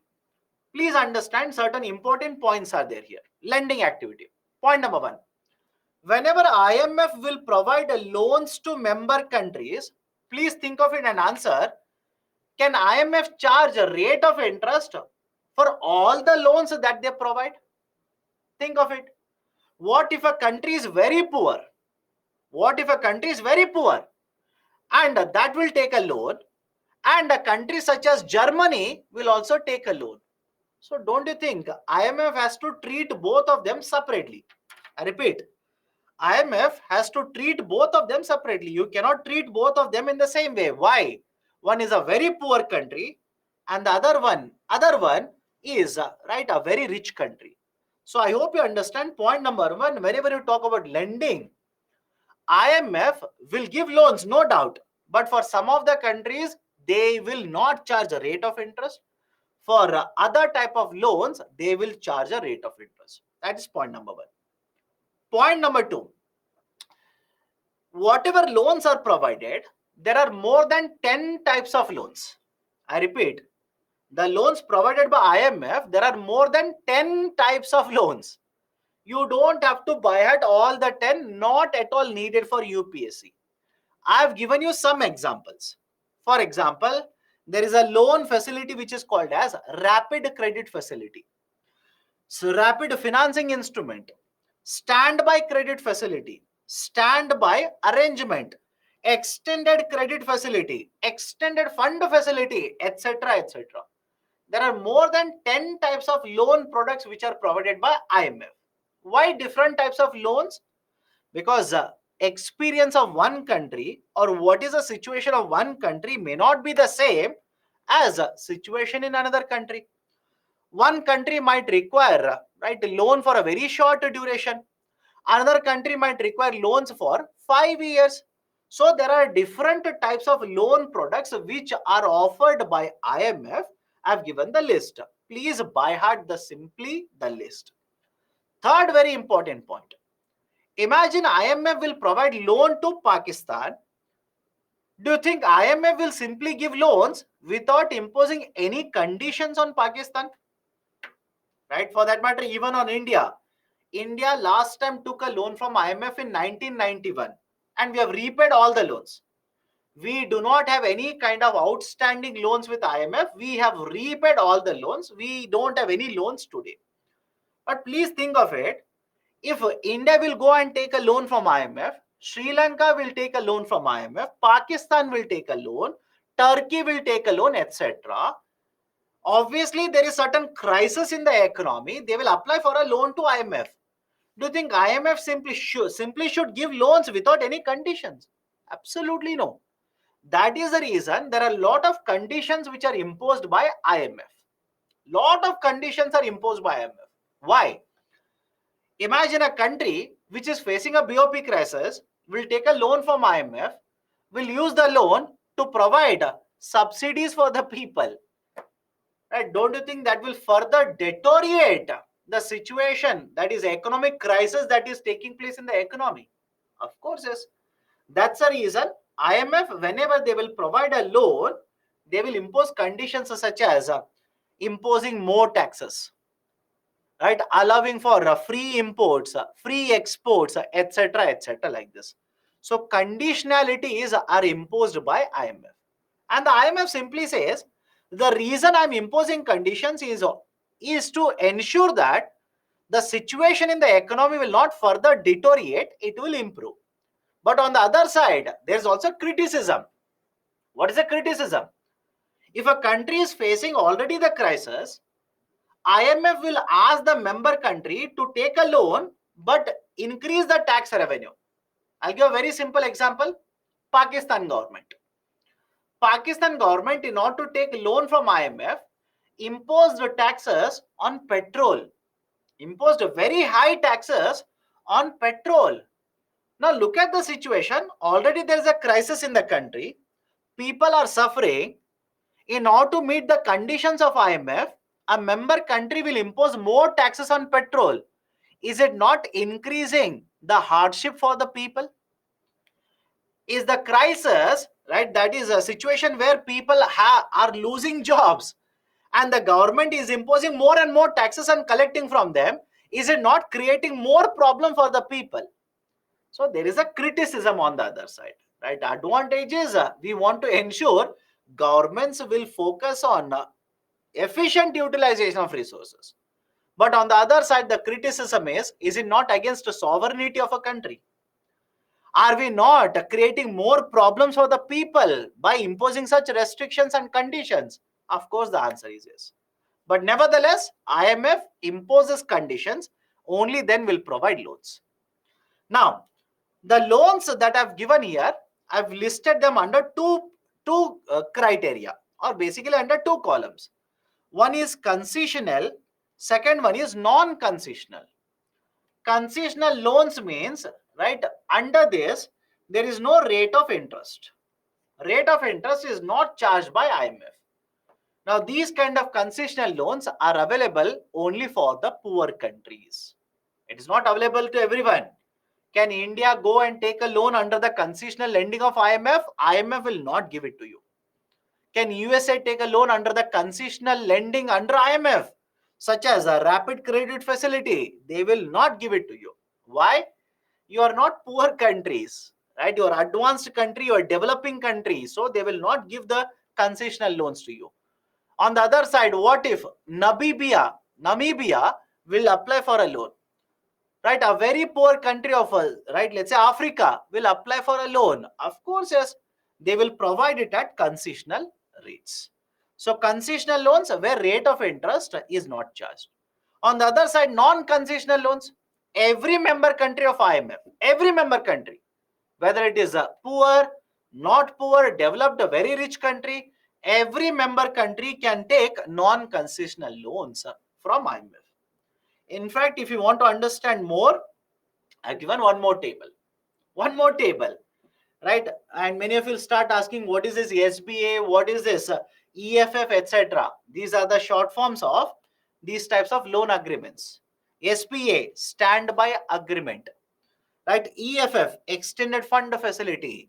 RCF, rapid credit facility. RFI, rapid financing instrument. I've used the short forms here. For what purposes they are provided, what is the duration for which loans are provided, etc. Certain information has been provided. Please go through that. Right? For example, a question has been asked last year in the UPC prelims. Last year in the UPC prelims, a question was asked on this very table. This very table, UPC had asked a question. I'll show you that later. Okay. How will they determine if that country is qualified for the loan? My dear, whenever a country faces a BOP crisis, what do you mean by BOP crisis? You are about to exhaust all your forex reserves. You don't have any forex reserves. Now, IMF uses a classification where you are classified as a, right, a developing country, underdeveloping country, developed country, etc. They will use per capita income, various other parameters. Based on that, they will say the least developed countries, only they will be eligible for concessional loans. And right, other countries, they cannot take concessional loans. They will have to take non-concessional loans only. Okay. And please understand, some of you will simply say, why will any country, right, approach IMF and IMF simply will give them loan? My dear, if you take a loan from IMF, you'll have to pay rate of interest, right? If you're not in a crisis, why will you take a loan and pay interest on it? Think of it. Imagine a country is not facing any kind of crisis. You're saying, sir, how will they give a loan? How will they identify it? You will approach IMF. You will go to IMF. IMF will not come to you and say, please take a loan. You as a member of IMF, you'll approach IMF and apply for a loan. And IMF will study, right, impose certain conditions. You meet those conditions, only then certain amount of loan will be given to you. Now, if you are not having any kind of crisis, if you simply apply for a loan, IMF, even if they give a loan, you'll have to pay rate of interest. What is the use of that then? So I hope you understand. So two more concepts within IMF. One is STR. Second one is reserve tranche or gold tranche position. What is the STR?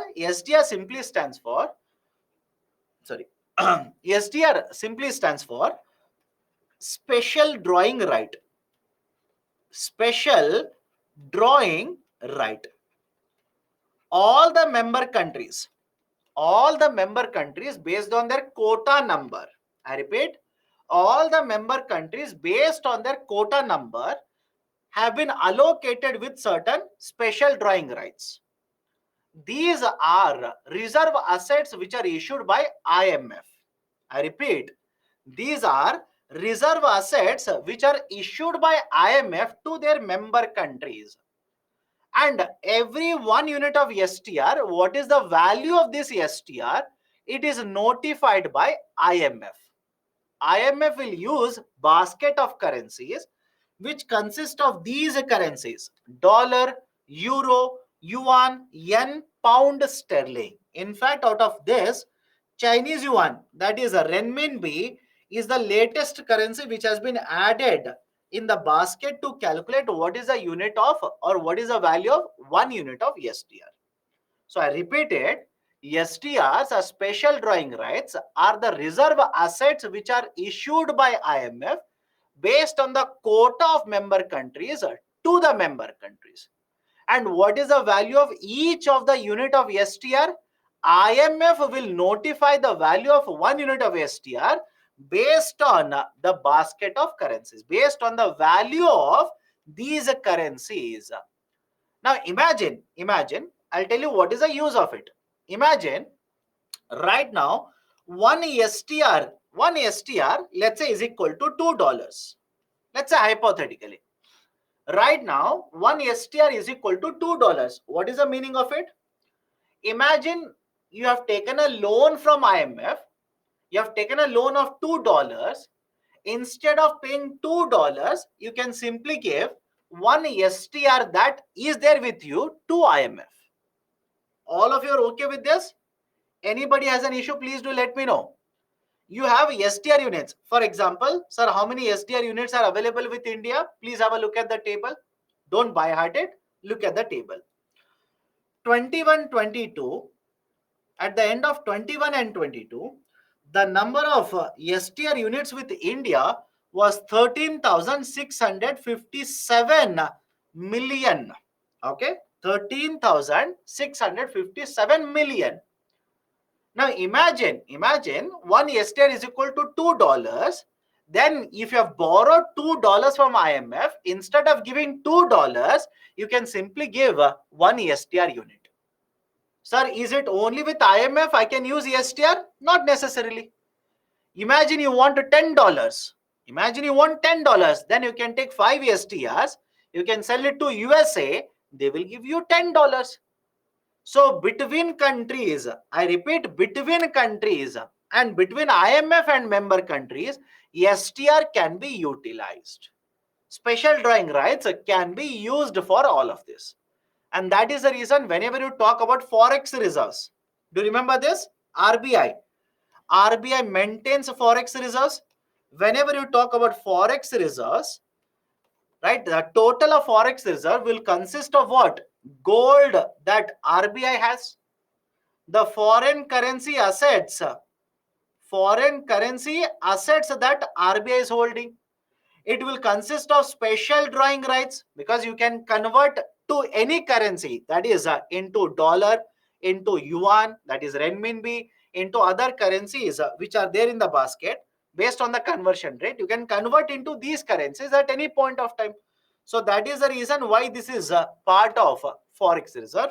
In addition to this, there is also one more component which is called as a reserve tranche or else this is also referred to as gold tranche. Right? I'll tell you about gold tranche now. But before that, right, all of you are okay with the STR? Let me know. Before this, all of you are okay with the STR. What is STR? STRs are reserve assets which are created by IMF. Sir, what do you mean by this? I'll give a very simple example. Imagine this is 1 unit of STR. Okay, imagine this is 1 unit of STR. You become a member of IMF. IMF will give you 1 STR. Anybody has a problem with point number 1? Anybody has a problem with point number 1? Every member country, based on their quota, is allocated certain units of STR. Now, what is the use of this unit of STR that you're holding? You can basically convert this STR into dollars. And who is going to determine what is the conversion rate? IMF. IMF will tell you 1 unit of STR is equal to how many dollars. IMF will tell you that. You can check in the IMF website, the conversion rate will be given today. Let's say hypothetically 1 STR is equal to $2. Meaning what? You can sell this 1 STR to USA. USA will give you $2. You can give this 1 STR unit, right? If you have borrowed $2 from IMF. So I hope you understand these are reserve assets which are issued by IMF to member countries. That's a definition. And what is the use of STRs? They can be used to convert into other internationally traded currencies whenever it is required. Or you can repay the loan to IMF using STRs itself. All of you okay with this? One more point. In fact, the last point regarding IMF, the reserve tranche position, or else it is also called as gold tranche position. The reserve tranche or gold tranche. Now, what is this reserve tranche or the gold tranche? Let me explain this. Imagine quota formula is calculated, and as per the quota formula, India should contribute 100 billion rupees. I'm taking rupees just to make you understand. Okay, India should contribute 100 billion rupees to IMF. Right, 100 billion rupees should be contributed as per quota formula by India to IMF. Point number 1. Point number 2, India wants to borrow from IMF. India has certain emergency. India wants to borrow from IMF. Now, before they start using, right, the types of instruments, lending instrument, there is one type of borrowing that is allowed under IMF, which is called as a reserve tranche position. What is this reserve tranche position? Whatever is your quota, up to 25% of this quota, you can take from IMF without having to provide any charges to IMF, and you do not have to abide by any conditions of IMF. Is it okay? I'll repeat it again. What is this? Gold tranche or reserve tranche? Whatever is your quota position at IMF, let's say as per the formula, you are supposed to contribute 100 billion rupees to IMF.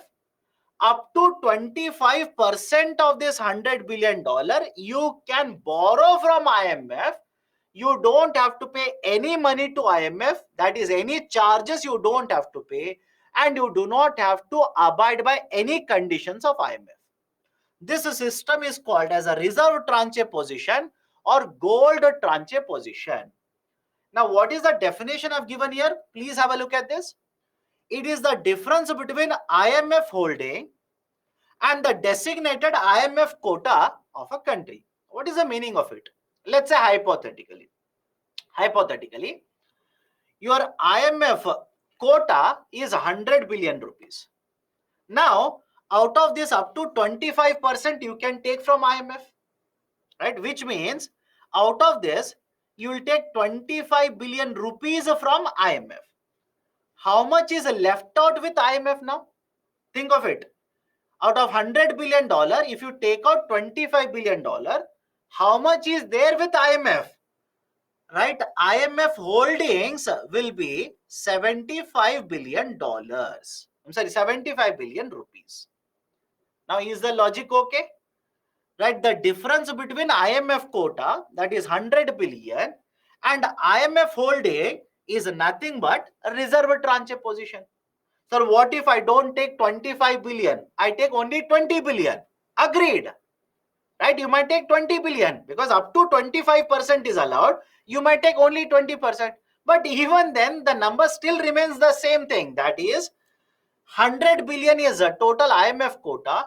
You will take 20 billion means, right, 80 billion will be IMF holding. 80 billion will be IMF holding.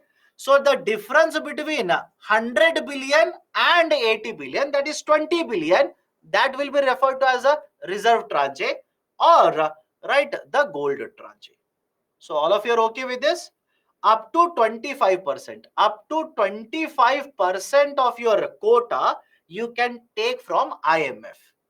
And let me know, if you are the RBI governor, right, that is a government of India representative, at any point of time you can take up to 25% of your quota from IMF, right? Don't you think you will count it as a part of your forex reserves now? All of you okay with this?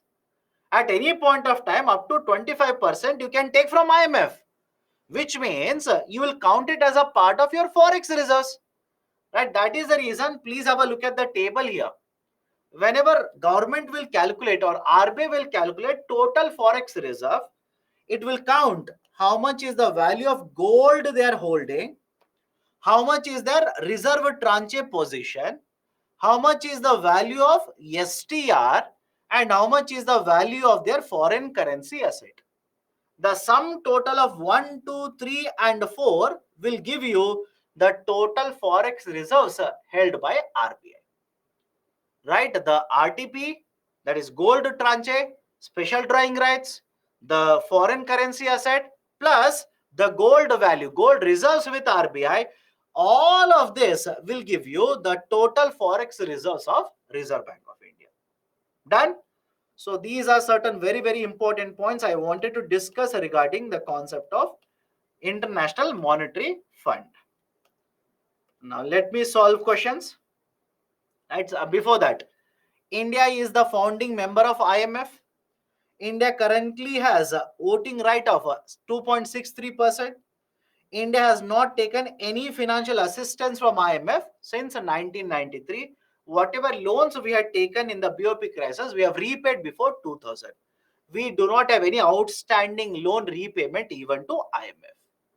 Right? So these are certain important points connecting between India and IMF. So finally, let's solve questions, and that would be the end of the discussion of Indian economy for you. And if there are any questions, I'll take it up after that. Okay, let's start. Let's start now.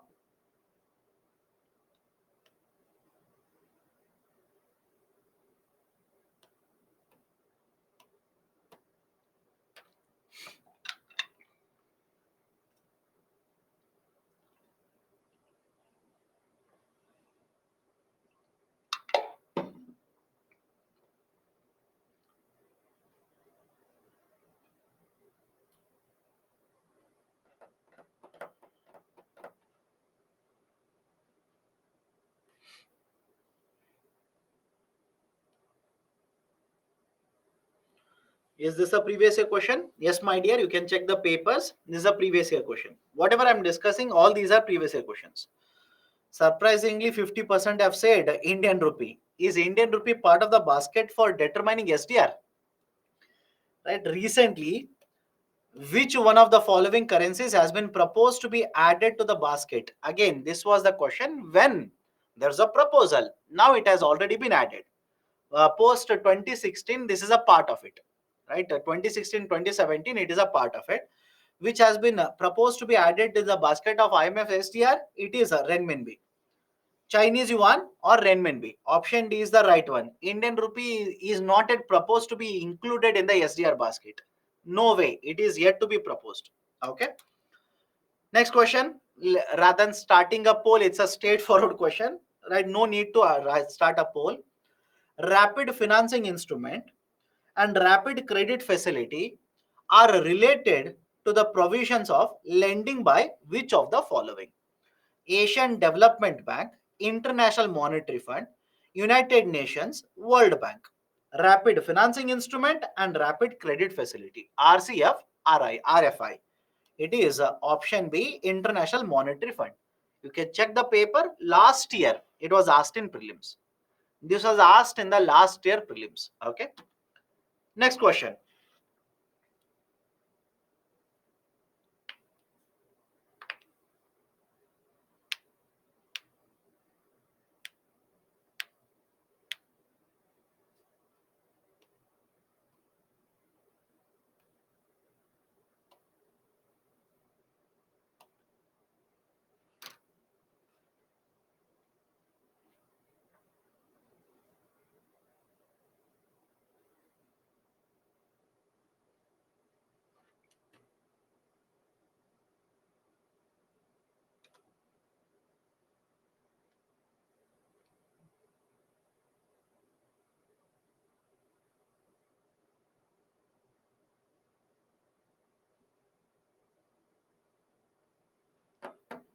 Okay. 63% have answered correctly. With reference to International Monetary and Financial Committee, consider the following statements. IMFC discusses matters concern affecting the global economy and advises the IMF on the direction of its work. Statement 1 is correct. World Bank participates as an observer in the IMFC meetings. Yes, right. Be it DC or IMFC, World Bank will participate as an observer. Okay. So second statement is also correct. Right option will be option C, both 1 and 2. Okay. Now these are earlier questions which we have already discussed. Let me take up questions from planning. Questions on planning are yet to be done. Let me solve the questions, and then basically it will be the wind up of the discussion.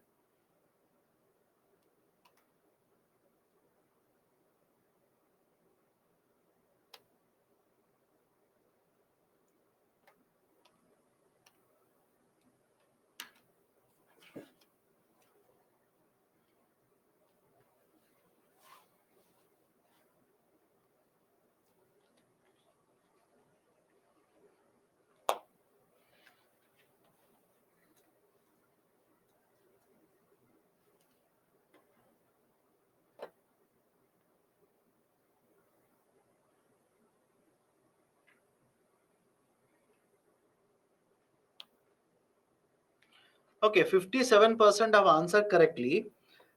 Just make an observation. Is it application of Harrod-Domer model? Let me know. Is this question application of Harrod-Domer model? We have discussed this, Harrod-Domer model. Despite being a high saving economy, capital formation may not result in the significant increase in the output due to what? If you remember, the formula is simple, G is equal to S upon R. Right? Despite being a high savings economy, S is increasing. Whatever capital formation happens, that will not lead to higher G. What is the reason? Reason is capital output ratio. Yes or no? Simple argument. G is equal to S upon R. S is increasing, but G does not increase by much for a very simple reason. R, that is capital output ratio, is not decreasing. R is actually increasing. If R also increases, that is the capital output ratio becomes higher, you might have high savings, but growth will not increase by much. That is right option is option D. Harrod-Domer model application. It is basically a question on the application of Harrod-Domer model. Next one, straightforward question. No need to start poll here. The main objective of 12th five-year plan. What was the central theme of 12th five-year plan? Faster, sustainable, and more inclusive growth. Faster, sustainable, more inclusive growth. Some of you are saying A, some of you are saying B. No, my dear. If you remember correctly, in fact, I had taken a minute to explain inclusive growth, compare between central theme of 11th and 12th five-year plan, etc. Right option is option D. Faster, sustainable, and more inclusive growth. Okay, right option is option D. Solve this. Solve this.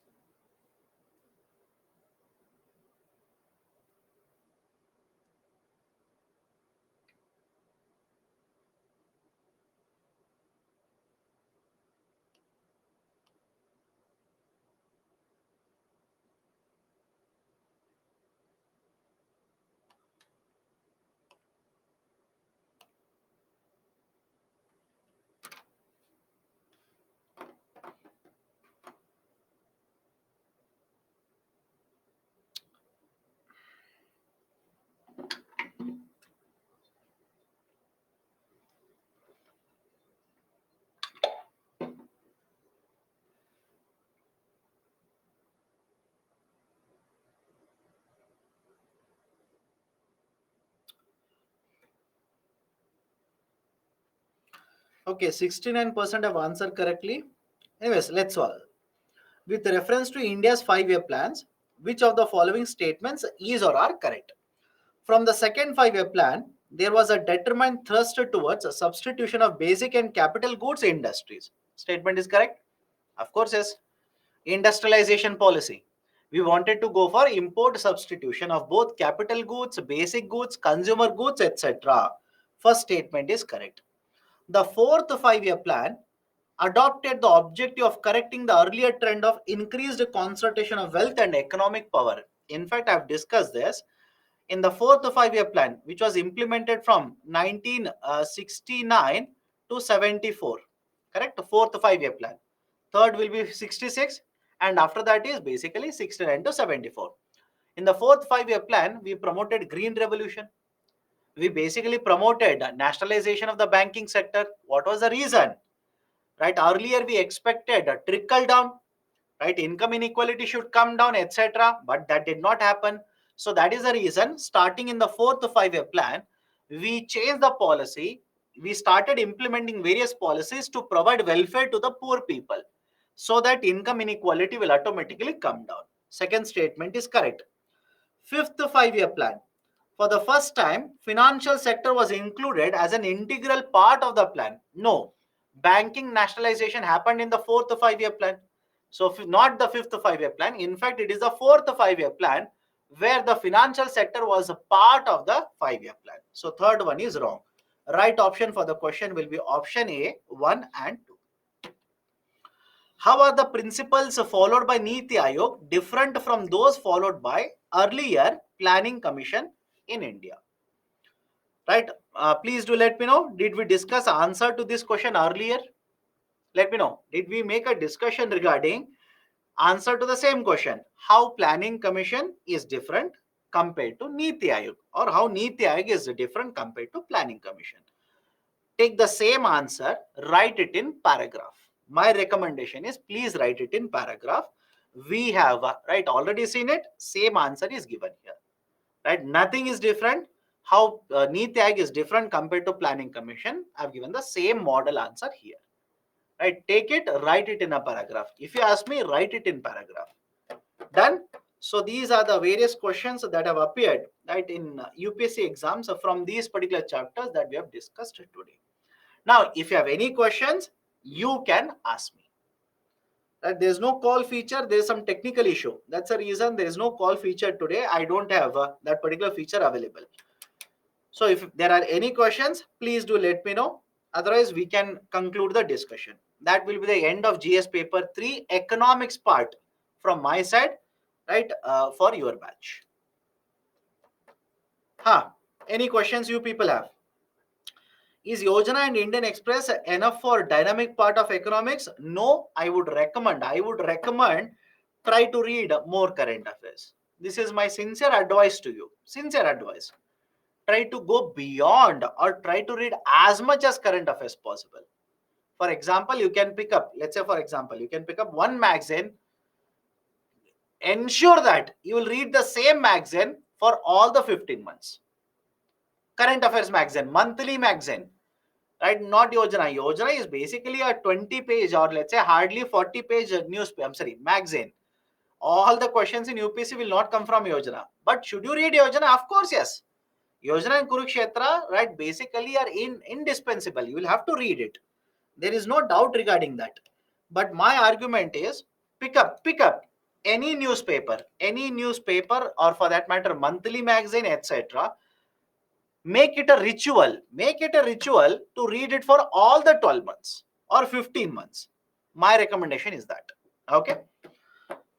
Strategy for 2024, I would recommend a simple strategy. Before I tell you the strategy, please use this particular PPT. I've given you mind maps of 2 chapters. One mind map is for inflation, another mind map is for national income.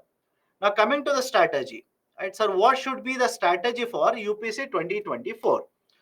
Apply the same strategy for 2025, right? If you're writing in 2025, point number 1, be very thorough with your static information. completely be aware of concepts in the static source. For that, use PPTs, use the PPTs that have been used in the classroom, plus use only one reference book. So which is the best book? There is no concept of a best book. Use any one reference book. Only one reference book. That will take care of the static. Second, right, current affairs. Dynamic. Current affairs. Sir, what should be my current affairs strategy? One way to take care of your current affairs is use a monthly magazine. It's a compilation of the whole month. But ensure every month you will read current affairs magazine without fail. Without fail. Without fail. Sir, only reading I don't understand. Then, right, webinars are there. Please attend webinars. Right, sir, even that is not sufficient for me. Then daily news analysis is there. Attend that as well. Again, please understand, it entirely depends upon you. Some of you will say, sir, reading magazine, I can understand everything. Then do that. Sir, attending webinar, I need somebody to teach me. I will understand in a better way. I'll be able to remember for a longer duration. Do that. Entirely left to you. Okay, current affairs. Please don't make a mistake of ignoring current affairs. That's very, very important. Third, revision. Very simple. Third point is revision. Sir, how do I revise? My recommendation is try to make mind maps. This is my recommendation. Right? So use mind maps. It becomes easier for you to revise and recollect the points for a longer duration. That is the reason I've given you two mind maps, one for inflation, second one for national income. You make mind maps. And if you look at the mind maps very carefully, on one side I've given static information, on the other side I've given current affairs. So it is entirely up to you. My recommendation is try to make mind maps at least for the static portion so that you will be able to remember. Fourth one, solve previous year questions, PYQs, at least 5 years, both prelims plus mains. And fifth one is test series.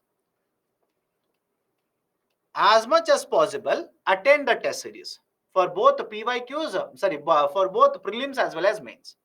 And please ensure that at least on weekly basis, because you have time now, you will have a habit of mains answer writing practice. At least on weekly basis, you will have the habit of mains answer writing practice. Sir, weekly 3 I will write. Start with 3, pick it up to 5, pick it up to 10, pick it up to 15. Right? I hope you know. Right now mains are happening. Right now UPSC mains exams are actually taking place.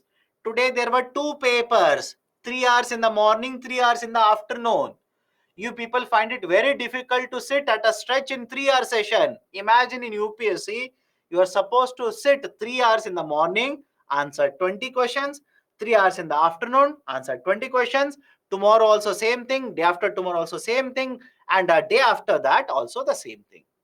So you'll have to have so much amount of practice. So what you will do? You will pick up a mains papers, or let's say read an editorial, make a question, write an answer on that. As many practices as possible, try to do that. So this will be my 5-point strategy. Again, this is not universal formula. It's a basic common sense path towards UPSC.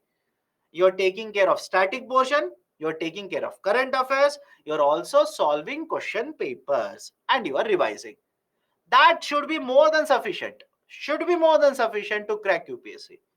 Do not take anything lightly for UPSC. Do not take anything granted for UPSC. Just keep it simple. Be thorough. Be right. Be smart. Rather than saying be hard worker, I would say be a smart worker. What works for you, you know that. What is your weakness, you know that. Work on your weaknesses and ensure you are taking care of all of them. PYQs you have solved. Current affairs you have read, whether through newspaper or through magazine, right? Nobody cares. At the end of the day, do you know the answer or not? That is what matters. What works for you, you know that. Don't be dependent on others. You work on your strength as well as weaknesses. Done. So this would be my recommendation for 2024 or for 2025. Done. Now, current affairs. Sir, how many months current affairs should I prepare for? Right. I would recommend 12 to 15 months.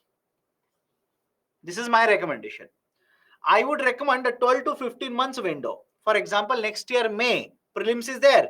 This year May or this year January should be your starting point for current affairs. That would be my recommendation. Done. So this is a strategy for UPSC, whether you're writing in 2024 or 2025, adjust accordingly. Make an adjustment accordingly. Okay. So any other questions? How to revise current affairs? My dear, keep on revising. There is no formula for it. Once a 15 days or once in a month, you have the data, you have the notes, start revising. Start revising. Okay. Is Yojana and Indian Express enough for dynamic part of economics? I've already answered this. I would recommend more than this. Please go beyond that. Okay. So today's Financial Express has one article that food weight reduces in CPI. It is because in August month inflation declined but food prices hikes 10%. I don't understand. I don't understand what is the question. Okay. How to keep record of all the current affairs? What I would recommend is make it chapter wise. Whenever you're preparing notes, make it chapter wise so that it will help you in making revisions. Okay. Sir, I'm facing issues in mains answer writing. My dear, it is an issue because you don't have sufficient practice. Very simple. You don't have sufficient practice. Nothing wrong with that. Many people face the same issue. Right? So, what is the solution? Practice more. Practice more. More practice you make, more perfect you will become over a period of time. Okay? Any specific magazine you recommend? No, there is no best magazine, there is no best book, etc. I would recommend certain standard sources are there. For example, we publish monthly magazine. Stick to it. For 15 months, read only one that magazine for current affairs. Because trust me, you can read 100 magazines. What if the paper is of the difficult level that appeared in this year? Doesn't matter. You could have read 100 magazines. All of you will know the same answers for the same number of questions. Okay. How to know which data is important for current affairs? Argument is simple. If there is any data which is published monthly, don't waste your time on it. For example, inflation data. Every month inflation data is published. WP is also published, CP is also published. So what is the point in remembering that data? On the other side, what was the GDP growth rate in the last 2 years? Is it relevant? Of course, yes. What was the inflation average in the last 5 years? Is it important? Of course, yes. So I hope you understand the high frequency data which is going to be published every quarter, every month. UPSC is not going to test you on it. Okay, done then. Any suggestions for economics optional? I've addressed this question earlier also. I'll address it again. If you want to take economics optional, for that matter any optional, specifically economics, because my specialization is economics, my recommendation is do not take it if you do not have a background of economics. Trust me, right? It's not that I don't want you people to pass. It's not that I don't want you to score more marks. Do not take economics optional if your background is not economics. Why? You can take sociology optional. Do you require background of sociology for that? Absolutely no. You can take literature subject as optional. Do you require literature background for that? Absolutely no. You can start from the basic. These are not very technical subjects. Not technical subjects. Economics is a technical subject. Mathematics is a technical subject. If I ask you what is 8 into 7 and you keep on thinking for 1 hour as to what is 8 into 7, what is the point of taking mathematics as optional? I hope you understand that. So that is the reason. Right? Simple. Your background should be from economics. Second, as far as I am concerned, there is no institution which will provide you good coaching for economics optional. Do not waste your time. You can check with the toppers. Most of the toppers will tell you they did the self-study. So if you're ready for self study using multiple sources, because there is no single source, there's no single source, right? If you come across anybody who says economics only one source for optional paper one is sufficient, they are wrong. There are around 5 to 6 books for paper 1, around 7 to 8 books for paper 2. So if you are willing to do self study using multiple sources, then economics is one of the very good subjects for you, provided you have very good working knowledge of economics. Done? That would be my recommendation to choose economics optionals. Okay. So poverty elevation rate was higher before 1990 despite the 5-year plan. Was it not successful to achieve the target? My dear, we have been able to reduce the poverty percentage. Poverty percentage, yes, we have been able to reduce. But you must understand the point here. Over a period of time, even the population has increased. It has exploded in India. So obviously, we wanted to target much higher reduction in poverty. That reduction has not happened in India. Okay. Okay. Any other question? Any newspaper that you can recommend? No, I can't recommend only one newspaper. That will be a disservice. I'll be very frank with you, that will be a disservice to you. Why? If I say read that, I'll give a name of a newspaper X. Most of you will start reading only that newspaper. Whereas UPSC, I don't think so. They will pick up questions only from one newspaper. They will pick up from varied current affairs. So I don't want to mislead you people.